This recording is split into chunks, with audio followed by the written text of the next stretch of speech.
ओम अज्ञानतिमिरान्धस्य ज्ञानाञ्जनशलाकया चक्षुरुन्मीलितं येन तस्मै श्रीगुरवे नमः। नमः ॐ विष्णुपदाय कृष्णपृष्ठाय भूतले श्रीमते भक्तिवेदान्त स्वामिनीति नामिने। नमस्ते सरस्वती देवी गौरवाणी प्रचारिणी निर्विशेष शून्यवादी पश्यत देशतारिणी। जय श्री कृष्ण चैतन्य प्रभो नित्यानंद श्री अद्वैता गदाधर श्रीवासादि गौर भक्तवृंद। हरे कृष्ण कृष्ण कृष्ण हरे हरे, हरे राम राम राम हरे हरे, हरे कृष्ण कृष्ण कृष्ण हरे हरे, हरे राम राम राम हरे हरे। हे कृष्णा करुणा सिंधु दीनबंधु जगत्पते गोपेश गोपिका कांत राधा कांत नमोस्तुते। नमो ब्राह्मण देवाय गो ब्राह्मण हिताय च जगद्हिताय कृष्णाय गोविंदाय ते नमः। तप्त कांचन गौरांगी राधे वृंदावनेश्वरी वृषभानुसुते देवी प्रणमामि हरिप्रिये। नमो महावदन्याय कृष्ण प्रेम प्रदायते कृष्णाय कृष्ण चैतन्य नाम्ने गौरत्विषे नमः। वाञ्छाकल्पतरुभ्यश्च कृपा सिन्धुभ्य एव च पतितनां पावनेभ्यो वैष्णवेभ्यो नमो नमः। अनंत कोटि वैष्णव वृंद की जय, नामाचार्य दासपुर की जय, श्रीला प्रभुपाद की जय। हरे कृष्ण ಸ್ವಾಗತ ಸುಸ್ವಾಗತ ಎಲ್ಲರಿಗೂ. ಸೊ ಇವತ್ತಿನ ಅಧ್ಯಾಯ 17 ಶ್ರದ್ಧಾತ್ರಯ ವಿಭಾಗ ಯೋಗ, ಶ್ರದ್ಧೆಯ ಪ್ರಭೇದಗಳು ಅಂತ ಹೇಳಿದ್ರೆ ನಾವೀಗ 14ನೇ ಅಧ್ಯಾಯದಲ್ಲಿ ಏನ್ ನೋಡಿದ್ವಿ ಅಂದ್ರೆ ಎಲ್ಲರೂ ಅಂದ್ರೆ 3 ಗುಣಗಳಲ್ಲಿ ಬಂಧಿತರಾಗಿರ್ತಾರೆ. ಅಂದ್ರೆ ಸತ್ವಗುಣ, ರಜೋಗುಣ ಹಾಗೂ ತಮೋಗುಣದಲ್ಲಿ. ಸೊ ಅದೇ ರೀತಿ ಶ್ರದ್ಧೆಯಲ್ಲಿ ಸಹ ಈ 3 ಗುಣದವರ ಶ್ರದ್ಧೆಗಳು ಯಾವ್ಯಾವ ರೀತಿ ಇರುತ್ತೆ ಅಂತ ನಾವ್ ಇದ್ರಲ್ಲಿ ತಿಳ್ಕೊಳ್ತೀವಿ. ಅಂದ್ರೆ ಬೇರೆ ಬೇರೆ ಗುಣದ ಪ್ರಕಾರ ಶ್ರದ್ಧೆ ಇರುವಂತದ್ದು. ಸೊ ಈಗ ಶ್ರದ್ಧೆ ಅಂತ ಹೇಳೋದು ತುಂಬಾ ಮುಖ್ಯ. ಯಾವುದೇ ಒಂದು ನಾವು ಕೆಲಸ ಮಾಡ್ಬೇಕಾದ್ರೂ ಅದ್ರಲ್ಲಿ ಶ್ರದ್ಧೆ ಇದ್ರೆ ಮಾತ್ರ ನಮಗೆ ಅದರಲ್ಲಿ ಅಂದ್ರೆ ಮುಂದುವರೆಕೆ ಸಾಧ್ಯ. ಅಂದ್ರೆ ತುಂಬಾ ಲಾಂಗ್ ಟೈಮ್ ಅಲ್ಲಿ ನಾವು ಯಾವುದೇ ಒಂದು ಇದ್ರಲ್ಲಿ ಸ್ಟೇ ಆಗ್ಬೇಕಿದ್ರೆ ನಮಗೆ ಅಲ್ಲಿ ಫೇತ್ ತುಂಬಾ ಇಂಪಾರ್ಟೆಂಟ್ ಆಗುತ್ತೆ, ಯಾವುದೇ ಒಂದು ವಿಷಯ ಇರ್ಬೋದು. ಸೊ ಈಗ ನಾವು ಭಗವದ್ಗೀತೆಯಲ್ಲಿ ಸಹ ಶ್ರದ್ಧೆ ಹಾಕಿ ಶ್ರದ್ಧೆ ಅಂದ್ರೆ ಶ್ರದ್ಧೆ ಇಟ್ಟು ನಾವು ಕೃಷ್ಣನ ಒಂದು ಏನೇ ಯಾವುದೇ ಒಂದು ಅಂದ್ರೆ ಅಂದ್ರೆ ಭಗವದ್ಗೀತೆಯಲ್ಲಿ ಕೃಷ್ಣ ನಮಗೆ ಹೇಳಿರುವಂತ ಬೋಧನೆಗಳು ಯಾವುದೇ ಇರ್ಬೋದು, ಅದರ ಮೇಲೆ ನಮಗೆ ಶ್ರದ್ಧೆ ಇದ್ದು ನಾವು ಅದನ್ನ ಸ್ವೀಕಾರ ಮಾಡಿದ್ರೆ ನಮಗೆ ಈ ಭಕ್ತಿ ಯೋಗ ಅನ್ನುವಂಥದ್ದು ಅಥವಾ ಈ ಭಗವದ್ಗೀತೆಯ ಒಂದು ಸರಿಯಾದ ಜ್ಞಾನ ಕೃಷ್ಣ ಹೇಳುವಂಥದ್ದು ಅರ್ಥ ಆಗಕ್ಕೆ ಸಾಧ್ಯ. ಸೊ ಅಂದ್ರೆ ನಾವು ಈಗ ಶ್ರದ್ಧೆಯನ್ನ ಪ್ರಭುಪಾದ ಹೇಳುವಂಥದ್ದು ನಾವು ಶ್ರದ್ಧೆಯನ್ನ ಎಲ್ಲಾ ಕಡೆ ಹಾಕ್ತಿವಿ. ಸೊ ಅಂತ ಹೇಳಿದ್ರೆ ನಾವು ಯಾವುದೇ ಒಂದು ಕೆಲಸ ಮಾಡ್ಬೇಕಾದ್ರೆ ಈಗ ಮೆಟೀರಿಯಲಿಸ್ಟಿಕ್ ಇದ್ರಲ್ಲಾದ್ರೂ ಸಹ ನಾವು ಶ್ರದ್ಧೆ ಇಲ್ಲದೆ ನಾವು ಅಂದ್ರೆ ಅದರಲ್ಲಿ ಮುಂದುವರಿಯಕ್ಕೆ ಸಾಧ್ಯ ಇಲ್ಲ. ಈಗ ನಾವು ಡಾಕ್ಟರ್ ಹತ್ರ ಹೋಗ್ಬೋದು, ಡಾಕ್ಟ್ರು ನಮಗೆ ಯಾವುದೋ ಒಂದು ಔಷಧಿ ಕೊಡ್ತಾರೆ. ಸೊ ನಾವು ಯಾವ ಒಂದು ಧೈರ್ಯದಲ್ಲಿ ಅದನ್ನ ತಗೊಳ್ತೀವಿ, ನಮ್ಮ ಅಂದ್ರೆ ಅದರ ಮೇಲೆ ಅಂದ್ರೆ ಡಾಕ್ಟರ್ ಮೇಲೆ ಒಂದು ಶ್ರದ್ಧೆ ಇರುವಂತದ್ದು. ಸೊ ಹಾಗಾಗಿ ಅದೇ ರೀತಿಯ ಶ್ರದ್ಧೆ ನಮಗೆ ಆಧ್ಯಾತ್ಮಿಕ ವಿಷಯದಲ್ಲೂ ಇರ್ಬೇಕು. ಹಾಗೂ ಕೃಷ್ಣ ಹೇಳಿರೋ ಒಂದು ಬೋಧನೆಗಳ ಮೇಲೆ ಇರ್ಬೇಕು ಅಂತ ಹೇಳಿ. ಸರಿ, ನಾವೀಗ ಮೊದಲನೇ ಶ್ಲೋಕ ನೋಡೋಣ. ಅರ್ಜುನ ಉವಾಚ ಯೇ ಶಾಸ್ತ್ರ ವಿಧಿ ಮುತ್ಸೃಜ್ಯ ಯಜಂತೆ ಶ್ರದ್ಧಯಾನ್ವಿತಾಃ ತೇಷಾಂ ನಿಷ್ಠಾ ತು ಕಾ ಕೃಷ್ಣ ಸತ್ವಮಾಹೋ ರಜಸ್ತಮಃ. ಅರ್ಜುನನು ಪ್ರಶ್ನಿಸಿದನು, ಕೃಷ್ಣ ಧರ್ಮಶಾಸ್ತ್ರಗಳ ತತ್ವಗಳನ್ನು ಅನುಸರಿಸದೆ ತಮ್ಮ ಕಲ್ಪನೆಗೆ ಅನುಗುಣವಾಗಿ ಪೂಜೆ ಮಾಡುವವರ ಸ್ಥಿತಿ ಏನು? ಅವರು ಸತ್ವಗುಣದವರೇ, ರಜೋಗುಣದವರೇ, ತಾಮಸ ಗುಣದವರೇ ಅಂತ ಹೇಳಿದ್ರೆ, ಈಗ ಕೃಷ್ಣ ಈಗ ಸುಮಾರು ಕಡೆ ಈಗ ಹೇಳಿದಾನೆ. ಅಂದ್ರೆ ಯಾವುದೆಲ್ಲ ನಾವೀಗ ಯಾವುದೇ ಒಂದು ವೇದಗಳನ್ನ ಕೋಟ್ ಮಾಡಿನೇ ಕೃಷ್ಣ ಪರಮ ಮೀನ್ ದೇವೋತ್ತಮ ಪರಮ ಪುರುಷ ಆದ್ರೂ ಸಹ ಅವ್ನು ಎಲ್ಲಿ ಕೋಟ್ ಮಾಡ್ಬೇಕಾದ್ರೂ ಈಗ ಋಷಿಗಳು ಹೇಳಿರುವಂತದ್ದು ಹಾಗೂ ವೇದಗಳು ಹೇಳುವಂತದ್ದು ಅಂತ ಹೇಳಿ ಕೋಟ್ ಮಾಡಿರುವಂತದ್ದು. ಹಾಗಾಗಿ ನಾವ್ ಯಾವುದೇ ಒಂದು ವಿಷಯವನ್ನ ನೋಡುವಾಗ ಶಾಸ್ತ್ರಗಳ ಪ್ರಕಾರ ನೋಡುವಂತದ್ದು. ಸೊ ಶಾಸ್ತ್ರದಲ್ಲಿ ಇಲ್ದೇ ಇದ್ರೆ ಅದೇ ಶಾಸ್ತ್ರಗಳನ್ನ ಪಾಲನೆ ಮಾಡದೆ ಅವರ ಇಷ್ಟ ಅನುಗುಣವಾಗಿ ಪಾಲಿಸುವಂತವ್ರು ಅವರ ಪೂಜೆ ಮಾಡುವವರ ಸ್ಥಿತಿ ಏನು ಅಂತ ಯಾಕೆ ಹೇಳಿ ಕೃಷ್ಣ ಇವಾಗ ಈ ಪ್ರಶ್ನೆ ಬರ್ತಾ ಇದೆ ಅಂತ ಹೇಳಿದ್ರೆ, ಈಗ ಇಷ್ಟು ಅಧ್ಯಾಯಗಳಲ್ಲಿ ಕೃಷ್ಣ ಹೇಳ್ತಾ ಬಂದಿರುವಂತದ್ದು ನಾವೀಗ ಎಲ್ಲ ಅಧ್ಯಾಯಗಳಲ್ಲಿ ಅಂದ್ರೆ 2ನೇ ಅಧ್ಯಾಯದಲ್ಲಿ ಒಂದು ಆತ್ಮದ ಜ್ಞಾನ ಇರ್ಬೋದು. ಅದಾದ ಮೇಲೆ ಕರ್ಮ ಅಂತ ಹೇಳಿದ್ರೆ ಏನು, ಕರ್ಮ ಯಾವ ರೀತಿ ಮಾಡ್ಬೇಕು ನಾವು ಅಂದ್ರೆ ನಿಷ್ಕಾಮ ಕರ್ಮ ಯೋಗ ಮಾಡುವಂತದ್ದು ಇದರ ಬಗ್ಗೆ.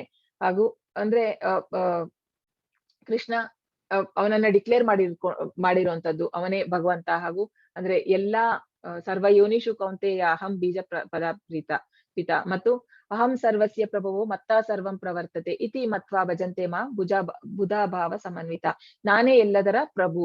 ಆಧ್ಯಾತ್ಮಿಕ ಲೋಕ ಇರ್ಬೋದು ಹಾಗೂ ಐಹಿಕ ಜಗತ್ತಿರ್ಬೋದು, ಎರಡರದ್ದು ಪ್ರಭು ಕೃಷ್ಣ. ಸೊ ಇಷ್ಟೆಲ್ಲ ನಾವು ಧರ್ಮಶಾಸ್ತ್ರಗಳನ್ನ ನೋಡಿ ಸಹ ಜನರ ಒಂದು ಆದ್ರೂ ಜನರು ಪಾಲಿಸುವಂತದ್ದು ಅವರವರ ಅನಿಸಿಕೆ ಹಾಗೂ ಅವರ ಒಂದು ಫೇತ್ ಏನ್ ಬಿಲ್ಡ್ ಆಗಿರುತ್ತೆ ಅದರ ಮೇಲೆ. ಸೊ ಫಸ್ಟ್ ಆಫ್ ಆಲ್ ನಾವೀಗ ಧರ್ಮ ಅಂತ ಹೇಳಿದ್ರೆ ಏನು, ಸೊ ಭಾಗವತಮಲ್ಲೂ ಹೇಳುವಂತದ್ದು ಅಂದ್ರೆ ಧರ್ಮಂತು ಸಾಕ್ಷಾತ್ ಭಗವತ್ ಪ್ರಣೀತಂ. ಕೃಷ್ಣ ಹೇಳಿರುವಂತದ್ದು ಭಗವಾನ್ ಅಂತ ನಾವು ಹೇಳುವಂತದ್ದು ಕೃಷ್ಣನ ಮಾತ್ರ ಅಲ್ವಾ. 6 ವಿಷಯಗಳಲ್ಲಿ ಅವನು ಪರಿಪೂರ್ಣ ಕೃಷ್ಣ. ಹಾಗಾಗಿ ಕೃಷ್ಣ ದೇವೋತ್ತಮ ಪರಮ ಪುರುಷ. ಸೊ ಈಗ ನಮ್ಮದು ಸನಾತನ ಧರ್ಮ ಅಂತ. ಸೊ ಈಗ ನಾವು ಧರ್ಮ ಅಂದ್ರೆ ಕೆಲವು ಜನ ಹೇಳುವಂತದ್ದು ನಾವು ಹಿಂದೂ ಧರ್ಮದವರು, ಕ್ರಿಶ್ಚಿಯನ್ ಧರ್ಮದವರು, ಮುಸ್ಲಿಂ ಧರ್ಮದವರು. ಬಟ್ ಆತರ ಎಲ್ಲ ಧರ್ಮಗಳು ಮತ್ತೆ ಬಂದಿರುವಂತದ್ದು ಈ ಕ್ರಿಶ್ಚಿಯಾನಿಟಿ ಇರ್ಬೋದು ಅಥವಾ ಬೇರೆ ರಿಲಿಜಿಯನ್ಸ್ ಎಲ್ಲ ಬಂದಿರೋದು ಜಸ್ಟ್ ಒಂದು 2000 years ಬ್ಯಾಕ್ ಅಷ್ಟೇ. ಅದಕ್ ಮುಂಚೆ ಇರ್ಲಿಲ್ಲ ಅದೆಲ್ಲ. ಸೊ ಈಗ ಇದು ದ್ವಾಪರ ಯುಗದಲ್ಲಿ ಇಲ್ಲಿ ಕೃಷ್ಣ ಹೇಳುವಂತದ್ದು ಈ ಧರ್ಮ ಎಲ್ಲರಿಗೂ. ಸೊ ಸನಾತನ ಧರ್ಮ ನಮ್ದು ಎಲ್ಲರಿಗೂ ಅನ್ವಯಿಸುವಂತದ್ದು. ಕಾಲಕ್ರಮೇಣ ಜನರು ಈ ಜಾತಿಗಳನ್ನ ಅಂದ್ರೆ ರಿಲಿಜಿಯನ್ಸ್ ನ ಮಾಡ್ಕೊಂಡ್ ಬಂದಿರುವಂತದ್ದು.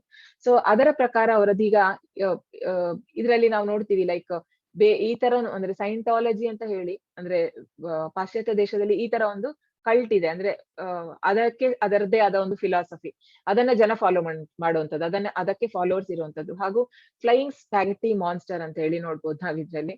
ಸೊ ಇದು ಒಂದು ಡಿಟಿ ಅಂತೆ. ಅಂದ್ರೆ ಈಗ ನಾವ್ ಹೇಗೆ ದೇವಸ್ಥಾನಗಳಲ್ಲಿ ನಮ್ಮ ದೇವರನ್ನ ಇಡ್ತೀವಿ, ಅದೇ ರೀತಿ ಈ ತರ ಒಂದು ಫ್ಲೈಯಿಂಗ್ ಸ್ಪ್ಯಾಗೆಟಿ ಮಾನ್ಸ್ಟರ್ ಅಂತ ಒಂದು ಜನ ಇಟ್ಟು ಅದನ್ನ ಪೂಜೆ ಮಾಡುವಂತದ್ದು. ಸೊ ಇದೆಲ್ಲ ಜನರ ಒಂದು ಬೇರೆ ಬೇರೆ ಅಂದ್ರೆ ಬಿಲೀಫ್ಸ್. ಸೊ ಬಟ್ ಆದ್ರೆ ನಮ್ಮ ಶಾಸ್ತ್ರಗಳಲ್ಲಿ ಹೇಳುವಂತದ್ದು ಏನು ಅಂತ ಹೇಳಿದ್ರೆ, ಈ ರೂಪ ಗೋಸ್ವಾಮಿ ಹೇಳ್ತಾರೆ, ಶ್ರುತಿ ಸ್ಮೃತಿ ಪುರಾಣಾದಿ ಪಂಚರಾತ್ರ ವಿಧಿಂ ವಿನಾ ಐಕಾಂತಿಕಿ ಐಕಾಂತಿಕಿ ಹರೇರ್ ಭಕ್ತಿರ್ ಉತ್ಪತಾತೀವ ಕಲ್ಪತೆ ಅಂತ ಹೇಳಿದ್ರೆ, ಶ್ರುತಿ ಸ್ಮೃತಿ ಪುರಾಣಾದಿ ಶ್ರುತಿ ಯಾವ ಒಂದು ಅಂದ್ರೆ ರಿಲಿಜಿಯನ್, ಈ ಶ್ರುತಿ ಪ್ರಮಾಣ ಅಂದ್ರೆ ವೇದಗಳು, ಸ್ಮೃತಿ ಅಂತ ಹೇಳಿದ್ರೆ ಈ ಪುರಾಣಗಳು ಅದೆಲ್ಲ ಅಂದ್ರೆ ಅದನ್ನ ಸಿಂಪ್ಲಿಫೈಡ್ ವರ್ಷನ್ ಮಾಡುವಂತದ್ದು ಈ ಉಪನಿಷತ್ ಇರ್ಬೋದು, ಅದೆಲ್ಲ ಸ್ಮೃತಿ ಅಂತ ಹೇಳ್ತೀವಿ. ಶ್ರುತಿ ಸ್ಮೃತಿ ಪುರಾಣಾದಿ ಅದಲ್ಲಿ ಬರೋ ಯಾವ್ದದನ್ನ ಲೆಕ್ಕಿಸದೆ ಅವರದ್ದೇ ಓನ್ ಆಗಿ ಮಾಡ್ತಾರೆ, ಅದು ಉತ್ಪತ್ತೈವ ಕಲ್ಪತೆ ಅಂದ್ರೆ it is causing only disturbance in the society ಅಂತ ಹೇಳಿ, ಅದು ಯಾವುದೇ ಒಂದು ಅದರಿಂದ ಉಪಯೋಗ ಇಲ್ಲ ಅಂತ ಹೇಳಿ ಶಾಸ್ತ್ರಗಳು ಹೇಳುವಂತದ್ದು. ಸ ವೈ ಪುಂಸಾ ಪರೋ ಧರ್ಮ ಯಥೋ ಭಕ್ತಿರ್ ಅಧೋಕ್ಷಜೆ ಐಹೈತಿಕಿ ಅಪ್ರತಿಹತ ಆತ್ಮ ಸುಪ್ರಸೀದತಿ. ಸೊ ನಮ್ಮದು ನಿಜವಾದ ಧರ್ಮ ಯಾವುದು, ಸುಪ್ರೀಂ ಆಕ್ಯುಪೇಷನ್ ಎಲ್ಲ ಒಂದು ಮಾನವ ಕುಲದ ಅತ್ಯುನ್ನತ ಧರ್ಮ ಯಾವುದು ಅಂತ ಹೇಳಿದ್ರೆ, ಯಾವ ಒಂದು devotional loving devotional service, the supreme occupation for all humanity is that by which men can attain to loving devotional service unto the transcendent Lord. Such devotional service must be unmotivated and uninterpreted to completely satisfy the self ಅಂತ ಹೇಳಿದ್ರೆ, ಈ ಉನ್ನತ ಧರ್ಮ ಅನ್ನೋದು ಯಾವುದು ನಮ್ಮ ಮಾನವ ಕುಲಕ್ಕೆ ಅಂತ ಹೇಳಿದ್ರೆ, ಯಾವ ಒಂದು ಪಾಲಿಸೋದ್ರಿಂದ ಅಂದ್ರೆ ಈ ಡಿವೋಷನಲ್ ಸರ್ವಿಸ್ ಭಕ್ತಿ ಸೇವೆ ಮಾಡೋದ್ರಿಂದ ನಮಗೆ ಕೃಷ್ಣನ ಭಕ್ತಿ ಸಿಗ್ಬೇಕು ಅಂದ್ರೆ ನಮಗೆ ಫೈನಲ್ ಆಗಿ ಏನಂದ್ರೆ ಅದರಿಂದ ಭಕ್ತಿ ಸಿಗುವಂತದ್ದು, ಹಾಗೂ ನಾವು ಅದರಲ್ಲಿ ಭಕ್ತಿ ಸೇವೆಯಲ್ಲಿ ತೊಡಗುವಂತದ್ದು, ಯಾವುದೇ ಒಂದು ನಿರಂತರವಾಗಿ ಯಾವುದೇ ಒಂದು ನಮ್ಮ ಫಲಾಫಲ ಅಪೇಕ್ಷೆ ಇಲ್ಲದೆ ಮಾಡುವಂತದ್ದೇ ನಿಜವಾದ ಧರ್ಮ ಅಂತ ಹೇಳಿ ಭಾಗವತಮಲ್ಲಿ ಶ್ರೀಮದ್ ಭಾಗವತಮಲ್ಲಿ ಕ್ಯಾಂಟೋ 1 ಚಾಪ್ಟರ್ 2 ವರ್ಸ್ 6 ಹೇಳುವಂಥದ್ದು. ಸೊ ಈಗ ಭಗವಂತ ಏನು ಉತ್ತರ ಕೊಡ್ತಾನೆ ನೋಡೋಣ. ಶ್ರೀ ಭಗವಾನುವಾಚ ತ್ರಿವಿಧಾ ಭವತಿ ಶ್ರದ್ಧಾ ದೇಹಿನಾಂ ಸಾ ಸ್ವಭಾವಜ ಸಾತ್ವಿಕಿ ರಾಜಸಿ ಚೈವ ತಾಮಸಿ ಚೇತತಾಂ ಶೃಣು ಸತ್ವಾನುರೂಪ ಸರ್ವಸ್ಯ ಶ್ರದ್ಧಾ ಭವತಿ ಭಾರತ ಶ್ರದ್ಧಾಮಯೋಯಂ ಪುರುಷೋ ಯೋ ಯಚ್ಛದ್ರ ಸ ಏವ ಸಹ. ದೇವೋತ್ತಮ ಪರಮಪುರುಷನು ಹೀಗೆ ಹೇಳಿದನು, ದೇಹಧಾರಿಯಾದ ಆತ್ಮನು ಪಡೆದ ಪ್ರಕೃತಿ ಗುಣಗಳಿಗೆ ಅನುಗುಣವಾಗಿ ಮನುಷ್ಯನ ಶ್ರದ್ಧೆಯು 3 ಬಗೆಗಳದ್ದು ಆಗಿರಬಹುದು, ಸಾತ್ವಿಕ, ರಾಜಸ, ತಮಸ. ಈಗ ಕಟ್ಟಾಗಿದೆ. ಭರತ ವಂಶಜನಾದ ಅರ್ಜುನನೇ, ವಿವಿಧ ಪ್ರಕೃತಿ ಗುಣಗಳಲ್ಲಿ ಒಂದ್ ನಿಮಿಷ ಫಸ್ಟ್ ಅಲ್ಲಿ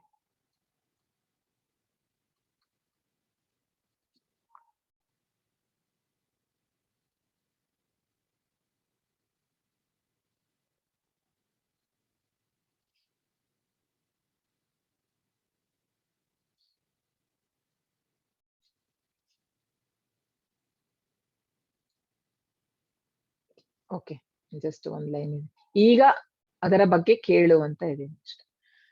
ಭರತ ವಂಶಜನಾದ ಅರ್ಜುನನೇ, ವಿವಿಧ ಪ್ರಕೃತಿ ಗುಣಗಳಲ್ಲಿ ಮನುಷ್ಯನು ಬದುಕಿದ ರೀತಿಗನುಗುಣವಾಗಿ ಅವನು ನಿರ್ದಿಷ್ಟ ಶ್ರದ್ಧೆಯನ್ನು ಬೆಳೆಸಿಕೊಳ್ಳುತ್ತಾನೆ.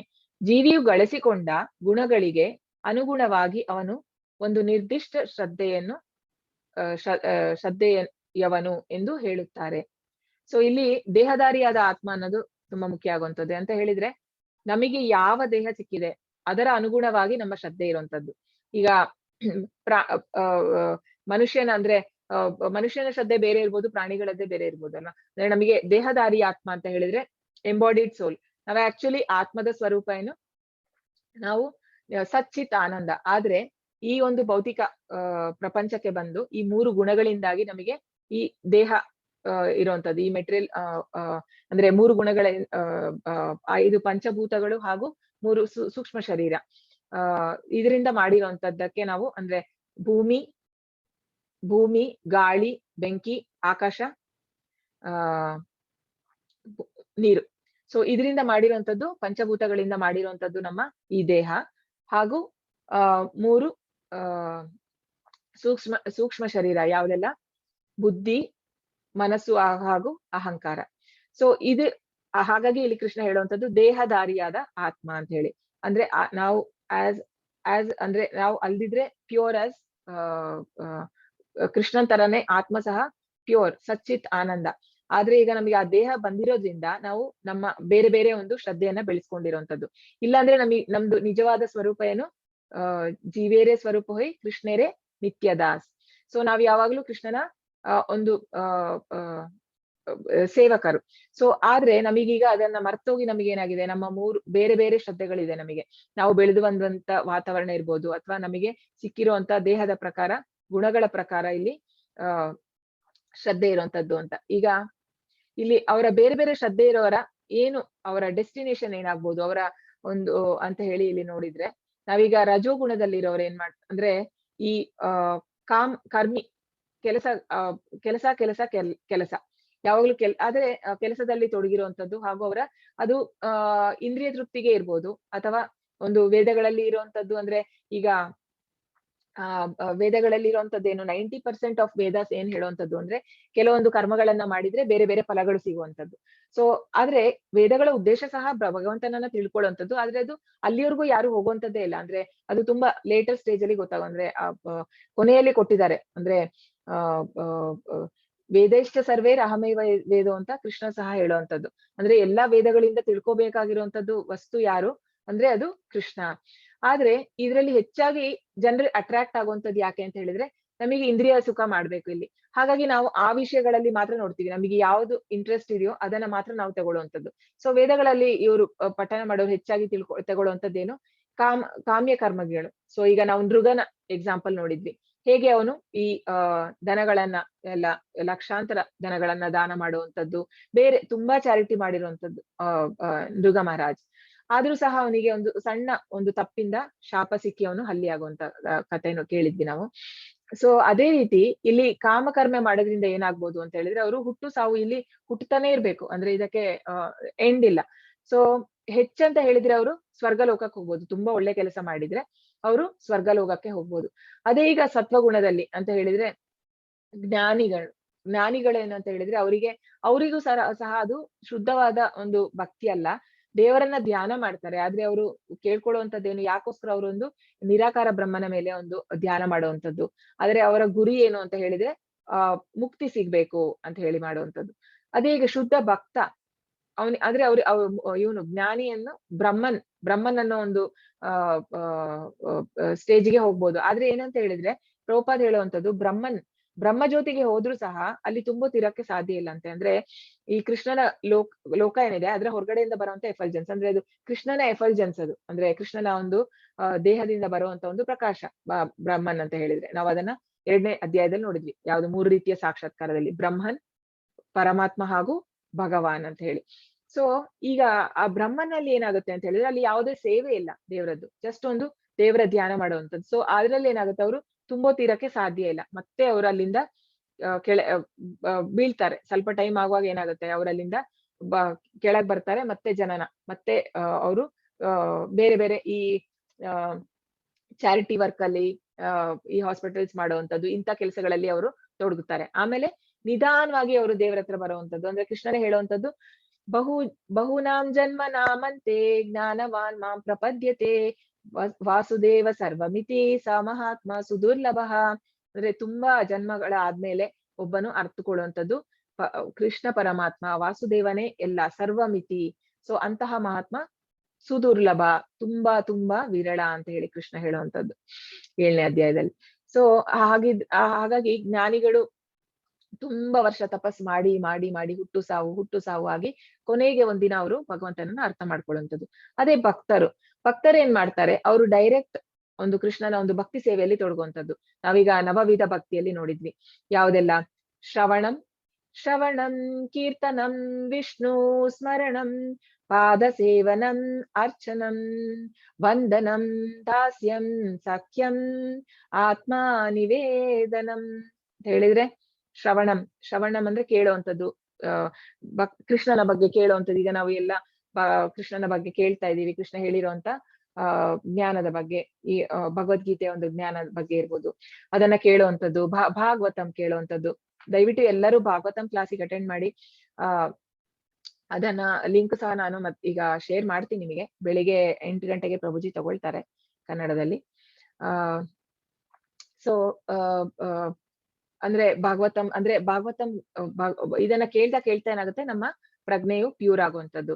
ಸೊ ಶ್ರವಣಂ ತುಂಬಾ ಮುಖ್ಯ ಈ ಆಧ್ಯಾತ್ಮಿಕ. ಯಾಕಂತ ಹೇಳಿದ್ರೆ ಶ್ರವಣ ಇದೆಲ್ಲ ಶ್ರುತಿ ಪ್ರಮಾಣ ಅಂತ ಹೇಳಿದ್ರೆ ಇದೆಲ್ಲ ನಾವು ಎಕ್ಸ್ಪೆರಿಮೆಂಟ್ ಮಾಡಿ ಬರುವಂತದ್ದಲ್ಲ. ಈಗ ಬೇರೆದೆಲ್ಲ ಎಕ್ಸ್ಪೆರಿಮೆಂಟ್ ಇಂದ, ಈಗ ಸೈನ್ಸ್ ಅಲ್ಲಿ ಏನಿದ್ರು ಎಕ್ಸ್ಪೆರಿಮೆಂಟ್ ಮಾಡಿ ಬರುವಂತದ್ದು. ಆದ್ರೆ ಇದೆಲ್ಲ ಈಗ ಭಗವಂತ ಹೇಳಿರುವಂತದ್ದು, ಇದು ನಮ್ಮ ಏನಂತಾರೆ, ನಮ್ಮ ಅಪರಿಪೂರ್ಣ ಇಂದ್ರಿಯಗಳಿಗೆ ಇದು ಅರ್ಥ ಆಗುವಂತದ್ದಲ್ಲ. ಹಾಗಾಗಿ ನಾವ್ ಇದನ್ನ ಹೇಗಿದೆ, ಈಗ ನಾವು ಕೃಷ್ಣ ತಂದೆ ಆದ್ರೆ ಈ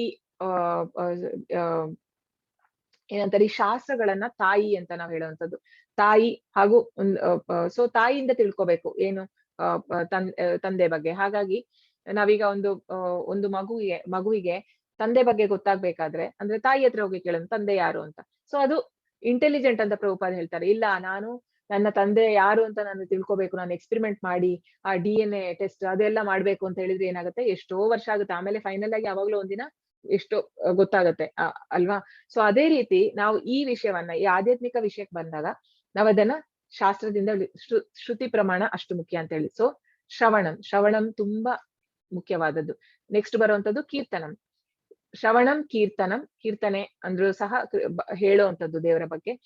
ಮತ್ತು ವಿಷ್ಣು ಸ್ಮರಣಂ, ವಿಷ್ಣುವಿನ ಸ್ಮರಣೆ ಮಾಡುವಂಥದ್ದು, ವಿಷ್ಣು ಅಥವಾ ಕೃಷ್ಣ ಸ್ಮರಣೆ, ವಿಷ್ಣು ಸ್ಮರಣಂ. ಪಾದ ಸೇವನೆ ಮಾಡುವಂಥದ್ದು, ಕೃಷ್ಣನ ಪಾದ ಸೇವನೆ. ಇದೆಲ್ಲ ಅಂದ್ರೆ ಲಕ್ಷ್ಮೀ ದೇವಿ ಯಾವಾಗಲೂ ಕೃಷ್ಣನ ಪಾದ ಸೇವೆ ಮಾಡುವಂಥದ್ದು. ಪಾದ ಸೇವನಂ ಅರ್ಚನೆ ಪ್ಲೀಸ್ ಮಾಡುವಂಥದ್ದು ದೇವರನ್ನ, ಅಂದ್ರೆ ಬೇರೆ ಬೇರೆ ವಿಧಗಳಲ್ಲಿ ಕೃಷ್ಣನನ್ನ ಪ್ಲೀಸ್ ಮಾಡುವಂಥದ್ದು. ಅರ್ಚನಂ, ಪಾದ ಸೇವನಂ ಅರ್ಚನಂ, ವಂದನಂ ದಾಸ್ಯಂ ಸಖ್ಯಂ ಆತ್ಮ ನಿವೇದನಂ. ಅಂತ ಹೇಳಿದ್ರೆ ವಂದನೆ, ಅಂದ್ರೆ ಅಕ್ರೂರನ ನೆನ್ಸ್ಕೊಳ್ತೀವಿ ನಾವು ವಂದನೆ ಮಾಡೋದಕ್ಕೆ. ಹಾಗೂ ಆ ವಂದನಂ, ಅರ್ಚನಂ, ವಂದನಂ, ಆ ದಾಸ್ಯಂ ಅಂತ ಹೇಳಿದ್ರೆ ದಾಸ್ಯ ರೀತಿಯಲ್ಲಿ ಕೃಷ್ಣನನ್ನ ಸೇವೆ ಮಾಡುವಂಥದ್ದು. ಹಾಗೂ ಆತ್ಮ ನಿವೇದನಂ ಅಂದ್ರೆ ಕಂಪ್ಲೀಟ್ ಸರೆಂಡರ್. ಸೊ ಈ ಎಲ್ಲಾ ರೀತಿಯಲ್ಲಿ ನಾವು ಭಕ್ತಿ ಸೇವೆ ಮಾಡ್ಬೋದು. ಬಟ್ ಎಲ್ಲದಕ್ಕಿಂತ ಮುಖ್ಯ ಮೊದ್ಲಿಗೆ ಶ್ರವಣಂ. ಸೊ ಹೆಚ್ಚು ಹೆಚ್ಚು ನಾವು ಕೃಷ್ಣನ ಬಗ್ಗೆ ಕೇಳುವಂಥದ್ದು. ಯಜಂತೆ ಸಾತ್ವಿಕ ದೇವಾನ್ ಯಕ್ಷ ರಕ್ಷಾಂಸಿ ರಾಜಸಾಹ ಪ್ರೇತಾನ್ ಭೂತಗಣಾಶ್ಚೈಂತೆ ಯತಂತೆ ಭೂತಗಣಾಂಶ್ಚಾನ್ಯೇ ಯಜಂತೆ ತಾಮಸ ಜನಾಃ. ಸಾತ್ವಿಕ ಸ್ವಭಾವದ ಮನುಷ್ಯರು ದೇವತೆಗಳನ್ನು ಪೂಜಿಸುತ್ತಾರೆ. ರಾಕ್ಷಸ ಸ್ವಭಾವದವರು ರಾಕ್ಷಸರನ್ನು ಪೂಜಿಸುತ್ತಾರೆ. ತಾಮಸ ಗುಣದವರು ಭೂತ ಪ್ರೇತಗಳನ್ನು ಪೂಜಿಸುತ್ತಾರೆ. ಈಗ 3 ರೀತಿಯಲ್ಲಿ ಬೇರೆ ಬೇರೆ ಗುಣದವರು ಯಾವ್ಯಾವ ರೀತಿ ದೇವರನ್ನ ಆರಾಧನೆ ಮಾಡ್ತಾರೆ ಅಂತ ಹೇಳಿ ಇಲ್ಲಿ ನಾವು ನೋಡ್ಬೋದು. ಈಗ ಸಾತ್ವಿಕ ಗುಣದಲ್ಲಿರೋರು ಯಾರನ್ನ?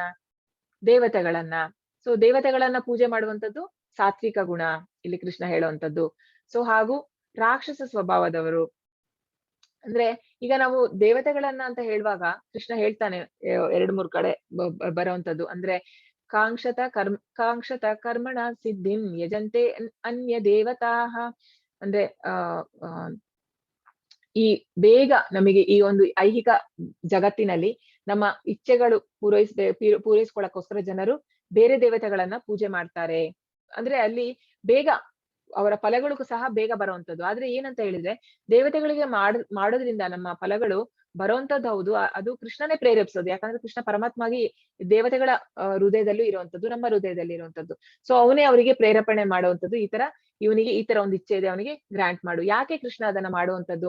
ಕೃಷ್ಣ ಹೇಳ್ತಾನೆ, ನಾನು ಆ ಒಂದು ಪರ್ಟಿಕ್ಯುಲರ್ ದೇವತೆಯಲ್ಲಿ ಅವನ ಶ್ರದ್ಧೆಯನ್ನ ಸ್ಟ್ರಾಂಗ್ ಮಾಡ್ತೀನಿ ಅಂತ. ಕೃಷ್ಣ ಯಾಕೆ ಮಾಡುವಂತದ್ದು ಅಂದ್ರೆ ಅವನು ಒಳ್ಳೆ ದಾರಿಗೆ ಬಂದಿದ್ದಾನೆ. ಅಂದ್ರೆ ಈಗ ನಾವು 4 ರೀತಿಯ ಜನರು ದೇವರ ಹತ್ರ ಬರುವಂತದ್ದು ಯಾರೆಲ್ಲ ಅಂತ ಹೇಳಿದ್ರೆ ಜ್ಞಾನಿ, ಅಂದ್ರೆ ಚತುರ್ಭುಜ ಭಜಂತೆ ಮಾಂ ಜನ ಸುಕೃತಿನೋರ್ಜುನ ಆರ್ಥೋ ಅರ್ಥಾರ್ಥೋ ಜಿಜ್ಞಾಸು ಜ್ಞಾನಿ. ಆರ್ಥೋ ಅರ್ಥಾರ್ಥೋ ದುಃಖದಲ್ಲಿರುವವರು, ಹಾಗೂ ದುಡ್ಡಿಗೋಸ್ಕರ ಬರುವಂತವ್ರು, ಹಾಗೂ ಜ್ಞಾನಿಗಳು, ಹಾಗೂ ಜಿಜ್ಞಾಸುಗಳು ಅಂದ್ರೆ ತಿಳ್ಕೊಬೇಕಾದವ್ರು, ಆಧ್ಯಾತ್ಮಿಕ ಜ್ಞಾನ. ಈ 4 ಜನ. ಹಾಗಾಗಿ ಅವರೆಲ್ಲ ಸುಕೃತಿನೋ ಒಳ್ಳೆಯವರು ಅಂತ ಹೇಳಿ ಕೃಷ್ಣ ಹೇಳುವಂಥದ್ದು. ಯಾಕೆಂದ್ರೆ ಅವರು ಭಗವಂತನಿಗೆ ಶರಣಾಗಿರುವಂತದ್ದು. ಹಾಗಾಗಿ ಕೃಷ್ಣ ಅವರ ಒಂದು ಶ್ರದ್ಧೆಯನ್ನ ಅಲ್ಲಿ ಸ್ಟ್ರಾಂಗ್ ಮಾಡುವಂತದ್ದು ದೇವತೆಗಳಲ್ಲಿ ಇರ್ಬೋದು.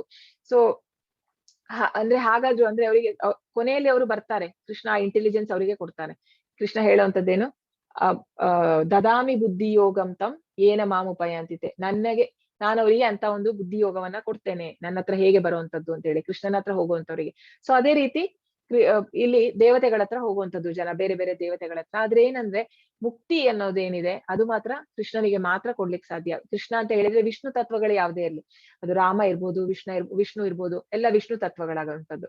ಸೊ ಈಗ ಬ್ರಹ್ಮನಿಗೆ 50 ಕ್ವಾಲಿಟೀಸ್ ಇದೆ ಅಂತೆ ಒಟ್ಟು. ಅದೇ ವಿಷ್ಣುವಿಗೆ ಶಿವನಿಗೆ ಇರುವಂತದ್ದು ಅದಕ್ಕಿಂತ ಸ್ವಲ್ಪ ಜಾಸ್ತಿ, 55.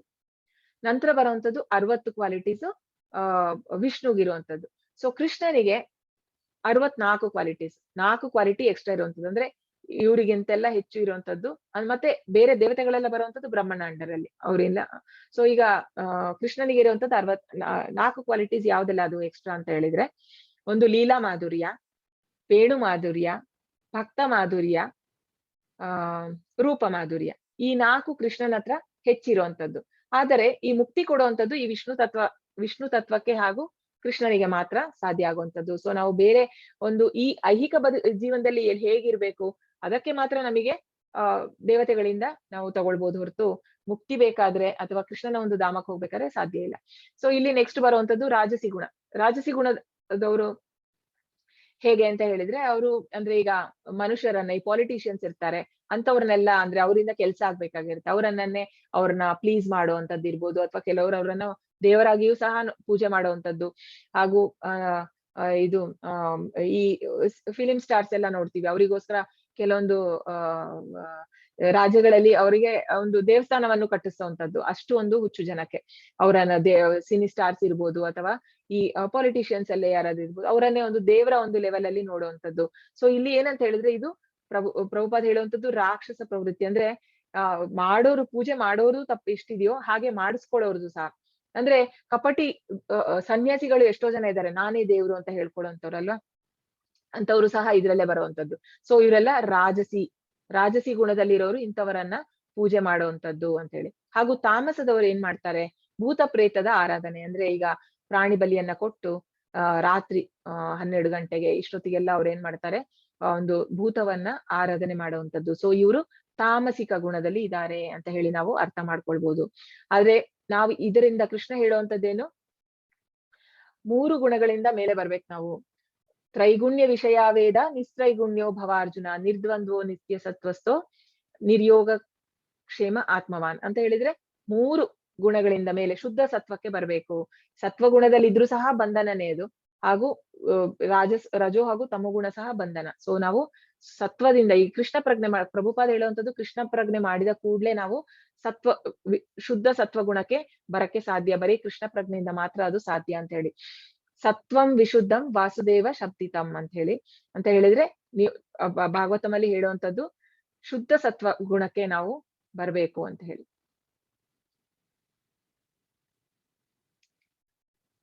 ಅಶಾಸ್ತ್ರ ವಿಹಿತಂ ಘೋರಂ ತಪ್ಯಂತೆ ಯೇ ತಪೋ ಜನಾಃ ದಂಭ ಅಹಂಕಾರ ಸಂಯುಕ್ತಾಃ ಕಾಮರಾಗ ಬಲಾನ್ವಿತಾಃ ಕರ್ಷಯಂತಿ ಶರೀರಸ್ಥಂ ಭೂತಗ್ರಾಮಮಚೇತಸಃ ಮಾಂ ಚೈವಾಂತಿ ಶರೀರಸ್ಥಂ ತಾನ್ ವಿದ್ಯ ಸುರ ನಿಶ್ಚಯಾನ್. ಅವರು ಶಾಸ್ತ್ರದಲ್ಲಿ ವಿಧಿಸಿರುವ ಘೋರ ತಪಸ್ಸುಗಳನ್ನು ವಿಧಿಸದಿರುವ ಘೋರ ತಪಸ್ಸುಗಳನ್ನು ಆಚರಿಸುತ್ತಾರೆ. ಇವನ್ನು ಅವರು ಜಂಬ ಮತ್ತು ಅಹಂಕಾರಗಳಿಂದ ಮಾಡುತ್ತಾರೆ. ಕಾಮ ಮತ್ತು ಮೋಹಗಳೇ ಅವರಿಗೆ ಪ್ರೇರಣೆ. ಅವರು ಮೂರ್ಖರು ಮತ್ತು ದೇಹದ ಭ್ರಾಂತಿ ಕಾಂಶಗಳನ್ನು ಒಳಗೆ ವಾಸಿಸುವ ಪರಮಾತ್ಮನನ್ನು ಹಿಂಸಿಸುತ್ತಾರೆ. ಇಂಥವರು ನಿಶ್ಚಯವಾಗಿಯೂ ಅಸುರರು. ಸೊ ಅಸುರರು ಅಂತ ಹೇಳಿದ್ರೆ ಯಾರು? ಪ್ರಭುಪಾದ ಹೇಳುವಂಥದ್ದು, ಬರೇ ಒಂದು ಇಂದ್ರಿಯ ಸುಖಕ್ಕೋಸ್ಕರ ಯಾರು ಕೆಲಸ ಮಾಡ್ತಾರಲ್ಲ ಅವರೆಲ್ಲ ಅಸುರರೇ. ಸೊ ಈಗ ನಾವು ಆತ್ಮವನ್ನ ಮರೆತು ನಮ್ಮ ಒಂದು ಇಂದ್ರಿಯ ತೃಪ್ತಿಗೋಸ್ಕರ ನಾವು ಮಾಡ್ತಾ ಇದ್ರೆ ನಾವು ಸಹ ಅಸುರರೇ. ಸೊ ಇಲ್ಲಿ ನಾವು ಇದು ಹಿರಣ್ಯಕಶಿಪು ಯಾವ ತರ ತಪಸ್ ಮಾಡ್ತಾನೆ, ಕಠೋರವಾದ. ಅಂದ್ರೆ ಇವ್ರು ಮಾಡುವಂತದ್ದೆಲ್ಲ ಅವರ ಒಂದು ಮನಸ್ಸಿಗೆ ಬಂದಂಗೆ, ಯಾವುದೇ ಒಂದು ಶಾಸ್ತ್ರಗಳಲ್ಲಿ ಇದು ವಿಧಿಸಿಲ್ಲ. ಅವನು ಹೇಗೆ ಮಾಡ್ತಾನೆ ಅಂತ ಹೇಳಿದ್ರೆ, ಕೈಯೆಲ್ಲ ಮೇಲೆ ಎತ್ತಿ ಒಂದು ಕಾಲಲ್ಲಿ ನಿಂತ್ಕೊಂಡು ಸಾವಿರಾರು ವರ್ಷ ತಪಸ್ ಮಾಡುವಂತದ್ದು ಬ್ರಹ್ಮನ ಮೇಲೆ. ಆದ್ರೆ ಅವನು ಮಾಡೋ ಉದ್ದೇಶ ಏನು? ಅವರ ಉದ್ದೇಶ ಸರಿ ಇಲ್ಲ. ಯಾಕೆ ಅಂತ ಹೇಳಿದ್ರೆ ಅವನ ಉದ್ದೇಶ ಅವನು ದೇವರಾಗ್ಬೇಕು ಅಂತ ಹೇಳಿ ಅವನು ಕೇಳುವಂಥದ್ದು, ನಾನು ಅಮರ ಆಗ್ಬೇಕು ಅಂತ. ಆಗ ಬ್ರಹ್ಮ ಹೇಳುವಂತದ್ದೇನು, ನಾನೇ ಅಮರ ಅಲ್ಲ. ಅಂದ್ರೆ ಬ್ರಹ್ಮ ತುಂಬಾ ವರ್ಷ ಬದುಕುವಂತದ್ದು, ಅಂದ್ರೆ 311 ಟ್ರಿಲಿಯನ್ ಇಯರ್ಸ್. ಸೊ ಅಷ್ಟು ವರ್ಷ ಬದುಕುದ್ರು ಸಹ ಆದ್ರೂ ಅವನು ಸಹ ಒಂದಿನ ಸಾಯ್ಬೇಕು. ಸೊ ಹಾಗಾಗಿ ನಾನ್ ನಿನಗೆ ಈ ವರ ಕೊಡ್ಲಿಕ್ಕೆ ಸಾಧ್ಯ ಇಲ್ಲ ಅಂತ ಹೇಳಿ ಅವನು ಬ್ರಹ್ಮ ಹೇಳುವಂಥದ್ದು. ಹಾಗಾಗಿ ಅಂದ್ರೆ ಅವನು ಯಾವ ತರ ಒಂದು ಕಠೋರ ತಪಸ್ ಮಾಡಿದ್ದ ಅಂದ್ರೆ, ಅಷ್ಟು ವರ್ಷ ನಿಂತಾಗ ಅವನ ಫುಲ್ಲು ಅರ್ಧ ಮೈ ಎಲ್ಲ ಈ ಒರಳು ಅಂದ್ರೆ ಇರುವೆಗಳೆಲ್ಲ ತಿಂದ್ಬಿಟ್ಟಿತ್ತಂತೆ ಮೈ ಇಡೀ. ಹಾಗೆ ನೋಡಿ ಅಲ್ಲಿ ಇದು ನೋಡ್ಬೋದು ನಾವು ಹೇಗೆ ಇರುವೆ ಗೂಡು ಕಟ್ಟಿದೆ ಅಂತ ಹೇಳಿ. ಅಷ್ಟು ಒಂದು ಕಠಿಣವಾದ ತಪಸ್ಸು. ಅಂದ್ರೆ ಅವನ ಒಂದು ಬಾಡಿ ಟೆಂಪರೇಚರ್ ಎಷ್ಟು ಹೈ ಆಗಿತ್ತು ಅಂತ ಹೇಳಿದ್ರೆ, ಇಡೀ ಸೃಷ್ಟಿಯ ಟೆಂಪರೇಚರೇ ಹೈ ಹೋಗಿತ್ತಂತ. ಅಂದ್ರೆ ಅಷ್ಟು ಒಂದು ತಾಪಮಾನ ಹೆಚ್ಚಾಗಿತ್ತು ಅವನ ಒಂದು ತಪಸ್ಸು ಮಾಡುವಾಗ. ಸೊ ಈ ತರ ಎಲ್ಲ ಒಂದು ತಪಸ್ಸು ಮಾಡುವಂತದ್ದು. ಆದ್ರೆ ಅವರ ಉದ್ದೇಶ ಯಾವುದೇ ಒಂದು ಕಾಮ ಮತ್ತು ಮೋಹಗಳೇ ಅವಕ್ಕೆ ಪ್ರೇರಣೆ. ಅವರಿಗೆ ಯಾವುದೇ ಒಂದು ರೀತಿಯ ಅಪೇಕ್ಷೆಯಿಂದಾಗಿ ಅವರು ಮಾಡುವಂತದ್ದು ಈ ತರದ್ದು. ಸೊ ಇದೆಲ್ಲ ನೋಡಿದೀವಿ ನಾವು. ಈ ತರ ಎಲ್ಲ ಅಂದ್ರೆ ಇದೆಲ್ಲ ಎಲ್ಲಿಯೂ ಇಲ್ಲ ಶಾಸ್ತ್ರಗಳಲ್ಲಿ, ಇದೆಲ್ಲ ಮೂರ್ಖರು ಮಾಡುವಂತದ್ದು. ಸೊ ಇದು ರಾವಣ ಶಿವನನ್ನ ಅಂದ್ರೆ ಕೈಲಾಸವನ್ನ ಎತ್ತಿದ್ದು. ಅಂದ್ರೆ ಅವನದು ಏನ್ ಇಚ್ಛೆ ಇತ್ತು ಅಂತ ಹೇಳಿದ್ರೆ, ಅವನು ಈ ಚಂದ್ರಲೋಕಕ್ಕೆ ಏಣಿ ಹಾಕ್ಬೇಕು ಅಂತ ಹೇಳಿ. ಅಂದ್ರೆ ಅಲ್ಲಿ ಹೋಗಿ ಅವನು ಯಾರು ಅವನ್ನ ಡಿಸ್ಟರ್ಬ್ ಮಾಡಬಾರ್ದು, ಈ ತರ ಒಂದು ಅವನಿಗೆ ಆಸೆ ಇತ್ತು. ಸೊ ಈ ತರ ಬೇರೆ ಬೇರೆ ಆಸೆಗಳು. ಸೊ ಈ ತರ ಮತ್ತೆ ಇನ್ನು ನಾವು ಕೆಲವೊಂದು ನೋಡಿರ್ತೀವಿ. ಈಗ ಈ ಆಣಿಯನ್ನೆಲ್ಲ ಅಂದ್ರೆ ಬಾಯಿ ಒಳಗಡೆ ಹಾಕುವಂತದ್ದು, ಮಾತಾಡಕ್ಕಾಗಲ್ಲ ಅವರಿಗೆ, ಆತರ ಒಂದು ಚುಚ್ಚಿರ್ತಾರೆ ಬಾಯಿ ಒಳಗೆಲ್ಲ. ಅಂದ್ರೆ ಈ ಟ್ರೈಬಲ್ಸ್ ಎಲ್ಲ. ಸೊ ಕೆಲವರೆಲ್ಲ ಆತರ ಎಲ್ಲ ಅಂದ್ರೆ ಇದೆಲ್ಲ ಹಿಂಸೆ ಮಾಡುವಂತದ್ದು ದೇಹಕ್ಕೆ. ಯಾಕೆ ಅಂತ ಹೇಳಿದ್ರೆ, ನಾವು ದೇಹವನ್ನ ಹಿಂಸೆ ಮಾಡುವಂತದ್ದು, ಅಥವಾ ನಮ್ಮ ಕೆಲವರೆಲ್ಲ ಈಗ ಇದೇ ಆಗಿರ್ಬೋದು, ಅಥವಾ ದೇಹವನ್ನ ಹಿಂಸೆ ಮಾಡುವಂತದ್ದು, ನಾವು ಪರಮಾತ್ಮನಿಗೆ ಹಿಂಸೆ ಮಾಡುವಂತದ್ದು. ಇಲ್ಲಿ ಕೃಷ್ಣ ಹೇಳುವಂತದ್ದು ಒಳಗೆ ವಾಸಿಸುವ ಪರಮಾತ್ಮವನ್ನು ಹಿಂಸಿಸ್ತಾರೆ. ಯಾಕೆ ಕೃಷ್ಣನಿಗೆ ಹಿಂಸೆ ಖಂಡಿತ ಆಗತ್ತೆ. ಈಗ ನಮಗೆ ನಮ್ಮ ಮಕ್ಕಳಿಗೆ ಏನಾದ್ರು ಒಂಚೂರು ತಾಗಿದ್ರೆ ನಮಗೆ ಹೇಗೆ ನೋವಾಗುತ್ತೆ, ಅದೇ ರೀತಿ ಪರಮಾತ್ಮ ನಮ್ಮ ಇಟರ್ನಲ್ ಫಾದರ್, ಅವನು ನಮ್ಮ ತಂದೆ, ಅವನಿಗೆ ಖಂಡಿತ ನೋವಾಗುತ್ತೆ ನಾವು ಈ ತರ ದೇಹಕ್ಕೆ ನಾವು ತೊಂದರೆ ಕೊಡ್ಕೊಳ್ಳುವಾಗ. ಹಾಗಾಗಿ ನಾವು ಸುಮ್ನೆ ಈಗ ಪ್ರಭುಪಾದ ಹೇಳುವಂತದ್ದು ಈ ಕೆಲವೊಂದೆಲ್ಲ ಉಪವಾಸಗಳು ಸಹ ಶಾಸ್ತ್ರದಲ್ಲಿ ಇಲ್ದೇ ಇರುವಂತದ್ದೆಲ್ಲ ಮಾಡುವಂತದ್ದನ್ನ ಸಹ ನಾವು ಈ ಒಂದು ಇದಕ್ಕೆ ಹಾಕುವಂತದ್ದು, ರಜೋ ಹಾಗೂ ತಮೋ ಗುಣದಲ್ಲಿ ಮಾಡುವಂತದ್ದು ಅಂತ. ಶಾಸ್ತ್ರಗಳಲ್ಲಿ ಇಲ್ದೇ ಇರೋದನ್ನ ನಾವು ಮಾಡಬಾರದು. ಆಯುಸ್ ಸತ್ವಬಲಾರೋಗ್ಯ ಸುಖ ಪ್ರೀತ ವಿವರ್ಧನಾಃ ರಸ್ಯ ಸ್ನಿಗ್ಧ ಸ್ಥಿರ ಶ್ರುತ್ಯ ಆಹಾರ ಸಾತ್ವಿಕ ಪ್ರಿಯಾಃ ಕಟ್ವಂ ಆಮ್ಲ ವಣಾತುಷ್ಣ ತೀಕ್ಷ್ಣ ರೂಕ್ಷ ವಿಧಾಹಿನಃ ಆಹಾರ ರಾಜಸಸ್ಯೇಷ್ಠ ದುಃಖ ಶೋಕ ಕಾಮಯಪ್ರದಾಃ ಯಾತಯಾಮಂ ಗತರಸಂ ಪೂತಿಪರ್ಯುಷಿತಂ ಚ ಯತ್ ಉಚ್ಚಿಷ್ಟಮಪಿ ಚಾಮೇದ್ಯಂ ಭೋಜನಂ ತಾಮಸ ಪ್ರಿಯಂ. ಸಾತ್ವಿಕ ಗುಣದವರಿಗೆ ಪ್ರಿಯವಾದ ಆಹಾರಗಳು ಆಯುಷನ್ನು ಹೆಚ್ಚಿಸುತ್ತವೆ, ಮನುಷ್ಯನು ಬದುಕನ್ನು ಪರಿಶುದ್ಧಗೊಳಿಸುತ್ತದೆ, ಬಲ, ಆರೋಗ್ಯ, ಸುಖ ಮತ್ತು ತೃಪ್ತಿಗಳನ್ನು ಹೆಚ್ಚಿಸುತ್ತವೆ. ಅಂತಹ ಆಹಾರಗಳು ರಸಯುಕ್ತವಾಗಿರುತ್ತದೆ, ಜಿಡ್ಡಿನಿಂದ ಕೂಡಿರುತ್ತದೆ, ಆರೋಗ್ಯಕರವಾಗಿರುತ್ತದೆ ಮತ್ತು ಹೃದಯಕ್ಕೆ ಪ್ರಿಯವಾಗಿರುತ್ತದೆ. ಇದೀಗ ಸತ್ವಗುಣದವರದ್ದು ಊಟದ ಬಗ್ಗೆ. ಸೊ ಊಟದಲ್ಲಿ ಸಹ ಮೂರು ಅಂದ್ರೆ ಅವರವರ ಒಂದು ಗುಣಗಳ ಪ್ರಕಾರ ಜನರು ಇಷ್ಟಪಡುವಂಥದ್ದು. ನಾವ್ ಇದ್ರಲ್ಲಿ ನಾವು ಅರ್ಥ ಮಾಡ್ಕೋಬಹುದು ನಾವು ಯಾವ ಒಂದು ಗುಣದಲ್ಲಿದ್ದೇವೆ ಅಂತ ಹೇಳಿ. ಸೊ ಈಗ ಅದೇ ರಜೋ ಗುಣದವರಿಗೆ ಎಂತದ್ದು ಇಷ್ಟ ಆಗುವಂತದ್ದು, ಕಹಿಯಾದ, ತುಂಬಾ ಕಹಿಯಾದ, ಬಹು ಕಹಿಯಾದ, ಬಹು ಹುಳಿಯಾದ, ಉಪ್ಪಾದ, ಉಷ್ಣವಾದ, ತೀಕ್ಷ್ಣವಾದ, ಒಣಕಲಾದ ಮತ್ತು ಸುಡುತ್ತಿರುವ ಆಹಾರಗಳು, ಇಂತಹ ಆಹಾರಗಳು ಇಷ್ಟಪಟ್ರೆ ಅವರು ರಜೋಗುಣದವರು ಅಂತ ನಾವು ಹೇಳ್ಬೋದು. ಸ್ವಭಾವದವರಿಗೆ ಪ್ರಿಯವಾದವು ಇಂತಹ ಆಹಾರ ತಿನ್ನೋದ್ರಿಂದ ಏನಾಗುವಂತಂದ್ರೆ, ಈಗ ನಾವು ಖಾರ ಅದೆಲ್ಲ ತಿನ್ನೋದ್ರಿಂದ ಬೇರೆ ಕಾಯಿಲೆಗಳು ಬರುವಂತದ್ದು, ಹಾಗೂ ನಮ್ಮ ಮನಸ್ಸಿಗೂ ತುಂಬಾ ಅದು ಅಶಾಂತಿಯನ್ನ ತರುವಂತದ್ದು, ಕ್ರೋಧ ಬರುವಂತದ್ದು. ಹೇಳ್ತೀವಲ್ವಾ ನಾವು, ಲೈಕ್ ತುಂಬಾ ಇದು ಖಾರ ತಿನ್ಬೇಡ, ಕೋಪ ಬರುತ್ತೆ, ಮೊದ್ಲೇ ಕೋಪ ನಿನಗೆ ಅಂತ ಹೇಳಿ ಆತರ ನಾವು ಮನೆಯಲ್ಲಿ ಹೇಳ್ತೀವಲ್ವಾ. ಸೊ ಇಂತಹ ಆಹಾರ ದುಃಖವನ್ನು, ಶೋಕವನ್ನು, ರೋಗವನ್ನು ಉಂಟು ಮಾಡುವವು. ಸೊ ಇಂತಹ ಆಹಾರದಿಂದ ಯಾವುದೇ ಒಳ್ಳೇದಿಲ್ಲ. ತಿನ್ನುವಾಗ ರುಚಿ, ಈ ರಜೋಗುಣದಲ್ಲಿ ಎಲ್ಲವೂ ಹಾಗೆ, ಮೊದ್ಲಿಗೆ ಖುಷಿ ಆಗುವಂಥದ್ದು, ಆಮೇಲೆ ದುಃಖ ಬರುವಂತದ್ದು. ಅದೇ ಸತ್ವಗುಣದಲ್ಲಿ ಏನಂತ ಹೇಳಿದ್ರೆ, ನಮಗೆ ತಿನ್ನುವಾಗ ಅಷ್ಟು ಇಷ್ಟ ಆಗ್ತಾ ಇರ್ಬೋದು, ಆದ್ರೆ ಲಾಂಗ್ ಟರ್ಮ್ ಅಲ್ಲಿ ತುಂಬಾ ಬೆನಿಫಿಟ್ ಅದು. ಈ ಹೆಲ್ದಿ ಫುಡ್ಸ್ ಎಲ್ಲ ನೋಡಿ ಅಷ್ಟು ನಮಗೆ ರುಚಿ ಆಗಲ್ಲ, ಬಾಯಿಗೆ ತಿನ್ಬೇಕಂತ ಅನ್ಸಲ್ಲ. ಆದ್ರೆ ಸತ್ವಗುಣದವರಿಗೆ ಬೈ ನೇಚರ್ ಅದೇ ಟೇಸ್ಟ್ ಆಗುವಂತದ್ದು. ಅಂದ್ರೆ ನಾವು ಹೆಲ್ತ್ ಕಾನ್ಶಿಯಸ್ಗೋಸ್ಕರ ನಾವು ಕೆಲವರೀಗ ಅದನ್ನ ಕಂಟ್ರೋಲ್ ಮಾಡಕ್ಕೆ ನಾವು ಸಾತ್ವಿಕ ಆಹಾರ ತಿನ್ಬೋದು. ಆದ್ರೆ ಸಾತ್ವಿಕ ಭಾವದಲ್ಲಿರೋರಿಗೆ ಹೇಗೆ ಅಂದ್ರೆ, ಅವರಿಗೆ ರುಚಿ, ಅವರಿಗೆ ಅದೇ ಇಷ್ಟ ಆಗುವಂತದ್ದು. ಅವರಿಗೆ ರಜೋ ಗುಣದ ಅಥವಾ ಈ ತಮೋ ಗುಣದ ಆಹಾರಗಳು ರುಚಿಯೇ ಆಗಲ್ಲ. ಸೊ ಈಗ ತಮೋ ಗುಣದ ಆಹಾರ ಯಾವ ತರ ನೋಡೋಣ. ಆಹಾರದಲ್ಲಿ ರುಚಿ ಇಲ್ಲದ, ಹಾ ಎಸ್ ಹೇಳಿ ಮಾತಾಜಿ. ಸ್ವಲ್ಪ ಬ್ರೇಕ್ ಆಗ್ತಾ ಇದೆ ಮಾತಾಜಿ, ವಾಯ್ಸ್ ಹೌದಾ? ಸ್ವಲ್ಪ ಬ್ರೇಕ್ ಆಗ್ತಾ ಇದೆ ಮಾತಾಜಿ, ಸ್ವಲ್ಪ ಹೌದಾ? ಹೌದು ಮಾತಾಜಿ. ಓಕೆ, ವಿಡಿಯೋ ಆಫ್ ಮಾಡ್ಲಾಗಾದ್ರೆ, ವಿಡಿಯೋ ಆಫ್ ಮಾಡಿದ್ರೆ ಆಗ್ಬೋದಾ? ಓಕೆ ಹೇಳಿ, ಈಗ ಸರಿ ಇದೆಯಾ ಅಂತ. ಆಯ್ತಾ, ವಿಡಿಯೋ ಆಫ್ ಮಾಡಿದ್ದೀನಿ. ಎಸ್ ಮಾತಾಜಿ, ಕರೆಕ್ಟ್ ಇದೆ.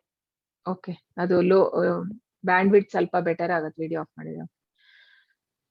ಮತ್ತು ಈಗ ಕ್ಲಿಯರ್ ಇದೆಯಾ? ಹೌದು ಮಾತಾಜಿ, ಕ್ಲಿಯರ್ ಇದೆ. ಓಕೆ, ಧನ್ಯವಾದ ಮಾತಾಜಿ. ಸೊ ಕೆಡುತ್ತಿರುವ ಆಹಾರದಲ್ಲಿ ರುಚಿ ಇಲ್ಲದ, ಕೆಡುತ್ತಿರುವ, ಹಳಸಿದ ಮತ್ತು ಉಚ್ಚಿಷ್ಟವೂ ಅಸ್ಪರ್ಶವೂ ಆದ ಆಹಾರವು ತಾಮಸ ಗುಣದವರಿಗೆ ಪ್ರಿಯವಾದದು. ಸೊ ಯಾವುದೇ ಒಂದು ರುಚಿ ಇಲ್ಲದೆ ಇರುವಂತ, ಕೆಡುತ್ತಿರುವ, ಹಳಸಿದ ಇಂಥ ಆಹಾರ ಅಂದ್ರೆ, ಈಗ ಈ ಆಲ್ಕೋಹಾಲ್ ಅಂದ್ರೆ ಏನ್ ಹೇಳಿ, ಈಗ ಅದ್ರಲ್ಲಿ ಅಂದ್ರೆ ಕೊಳತ ಹಣ್ಣಿನಿಂದ ಮಾಡುವಂತದ್ದು. ಅದು ಹಳೇದಾದಷ್ಟು ಅದಕ್ಕೆ ಜಾಸ್ತಿ ಬೆಲೆ ಇಡ್ತಾರೆ. ಯಾಕೆ ಅಂದ್ರೆ ಅದು ಇನ್ನು ತುಂಬಾ ಹಳೇದಾದಷ್ಟು ಅದಕ್ಕೆ ವ್ಯಾಲ್ಯೂ ಅಂತ ಹೇಳ್ತಾರೆ. ಸೊ ಅದು ಕೊಳತಿರುವಂತದ್ದು. ಸೊ ಅಂತದನ್ನ ಇಷ್ಟಪಡುವಂತವ್ರು ತಾಮಸ ಗುಣದಲ್ಲಿ ಇರುವಂತವ್ರು. ಈಗ ಕೆಲವೊಂದು ದೇಶದಲ್ಲಿ ಈ ತರ ಒಂದು ಕಾಜು ಮಾರ್ಜು ಅಂತ ಹೇಳಿ ಒಂದು ಚೀಸ್ ಅದು ಒಂದು ಅದ್ರಲ್ಲಿ ಏನಂದ್ರೆ ಬದುಕಿರುವಂತ ಕ್ರಿಮಿಗಳು ಇರತ್ತಂತೆ, ಅದನ್ನ ಜನರು ತಿಂತಾರೆ. ಈ ತರ ಒಂದು ತಿನ್ನುವಂತ ಜನರು ಸಹ ಇದ್ದಾರೆ. ಅಂದ್ರೆ ಇದರಲ್ಲಿ ನೋಡಿ, ನೀವು ನೋಡ್ಬೋದು ಇದರ ಮೇಲೆ ನೋಡುವಾಗ್ಲೇ ಒಂಥರ ಆಗುತ್ತೆ. ಸೊ ಇದನ್ನು ಸಹ ತಿನ್ನುವಂತವ್ರು ಇದ್ದಾರೆ. ಸೊ ಅವರೆಲ್ಲ ತಾಮಸ ಗುಣದವರು. ನೋಡಿ, ಇದು ನಮ್ಮ ದೇವಸ್ಥಾನದಲ್ಲಿ ಇರುವಂತ ಒಂದು ಸಾತ್ವಿಕ ಊಟ. ಇಲ್ಲಿ ನೋಡ್ಬೋದು ನಾವು, ಹಣ್ಣುಗಳು ಇದೆಲ್ಲ ಸಾತ್ವಿಕ. ಸೊ ಇದು ಖಾರ, ಬಿಸಿ, ಸಿಕ್ಕಾಪಟ್ಟೆ ಬಿಸಿ ಇರುವಂತದ್ದು, ಖಾರ ಇರುವಂತದ್ದು, ಕಹಿ, ಹುಳಿ ಇದೆಲ್ಲ ಇರುವಂತದ್ದು ರಾಜೋಗುಣದ್ದು, ರಾಜಸಿಕ ಊಟ. ಸೊ ಆಹಾರ ತಿನ್ನುವಂತ ಉದ್ದೇಶ ಏನು, ನಾವ್ ಯಾಕೆಗೋಸ್ಕರ ತಿನ್ನುವಂತದ್ದು? ಸೊ ಜೀವನದ ಅವಧಿಯನ್ನ ಅದು ಹೆಚ್ಚಿಸುವುದು, ಹಾಗೂ ಮನಸ್ಸನ್ನು ಶುದ್ಧೀಕರಿಸುವುದು. ಮನಸ್ಸನ್ನ ಹೇಗೆ ಶುದ್ಧೀಕರಿಸುವಂತದ್ದು? ಯಾವಾಗ ನಾವು ಮಾಡಿರೋ ಆಹಾರ ಏನಿದೆ ಸಾತ್ವಿಕ ಆಹಾರ, ಅದನ್ನ ದೇವರಿಗೆ ಅರ್ಪಣೆ ಮಾಡಿ ಸೇವಿಸುವುದರಿಂದ ಮನಸ್ಸನ್ನು ಹಾಗೂ ಪ್ರಜ್ಞೆಯನ್ನು ಅದು ಶುದ್ಧೀಕರಿಸುತ್ತೆ. ಹಾಗೂ ಇನ್ನೊಂದು ಏನು ಅಂತ ಹೇಳಿದ್ರೆ, ದೈಹಿಕ ಶಕ್ತಿಗೆ ಅದು ಸಹಾಯ ಮಾಡುವಂತದ್ದು. ಸೊ ಇದು ನಮಗೆ ಭಗವಂತ ಕೊಟ್ಟಿರುವಂತಹ ಒಂದು ಸಾತ್ವಿಕ ಊಟದಲ್ಲಿ ಸಿಗುವಾಗ ನಾವು ಯಾಕೆ ಬೇರೆ ಊಟವನ್ನ ಮಾಡ್ಬೇಕು? ಅಪಲಾಕಾಂಕ್ಷಿರ್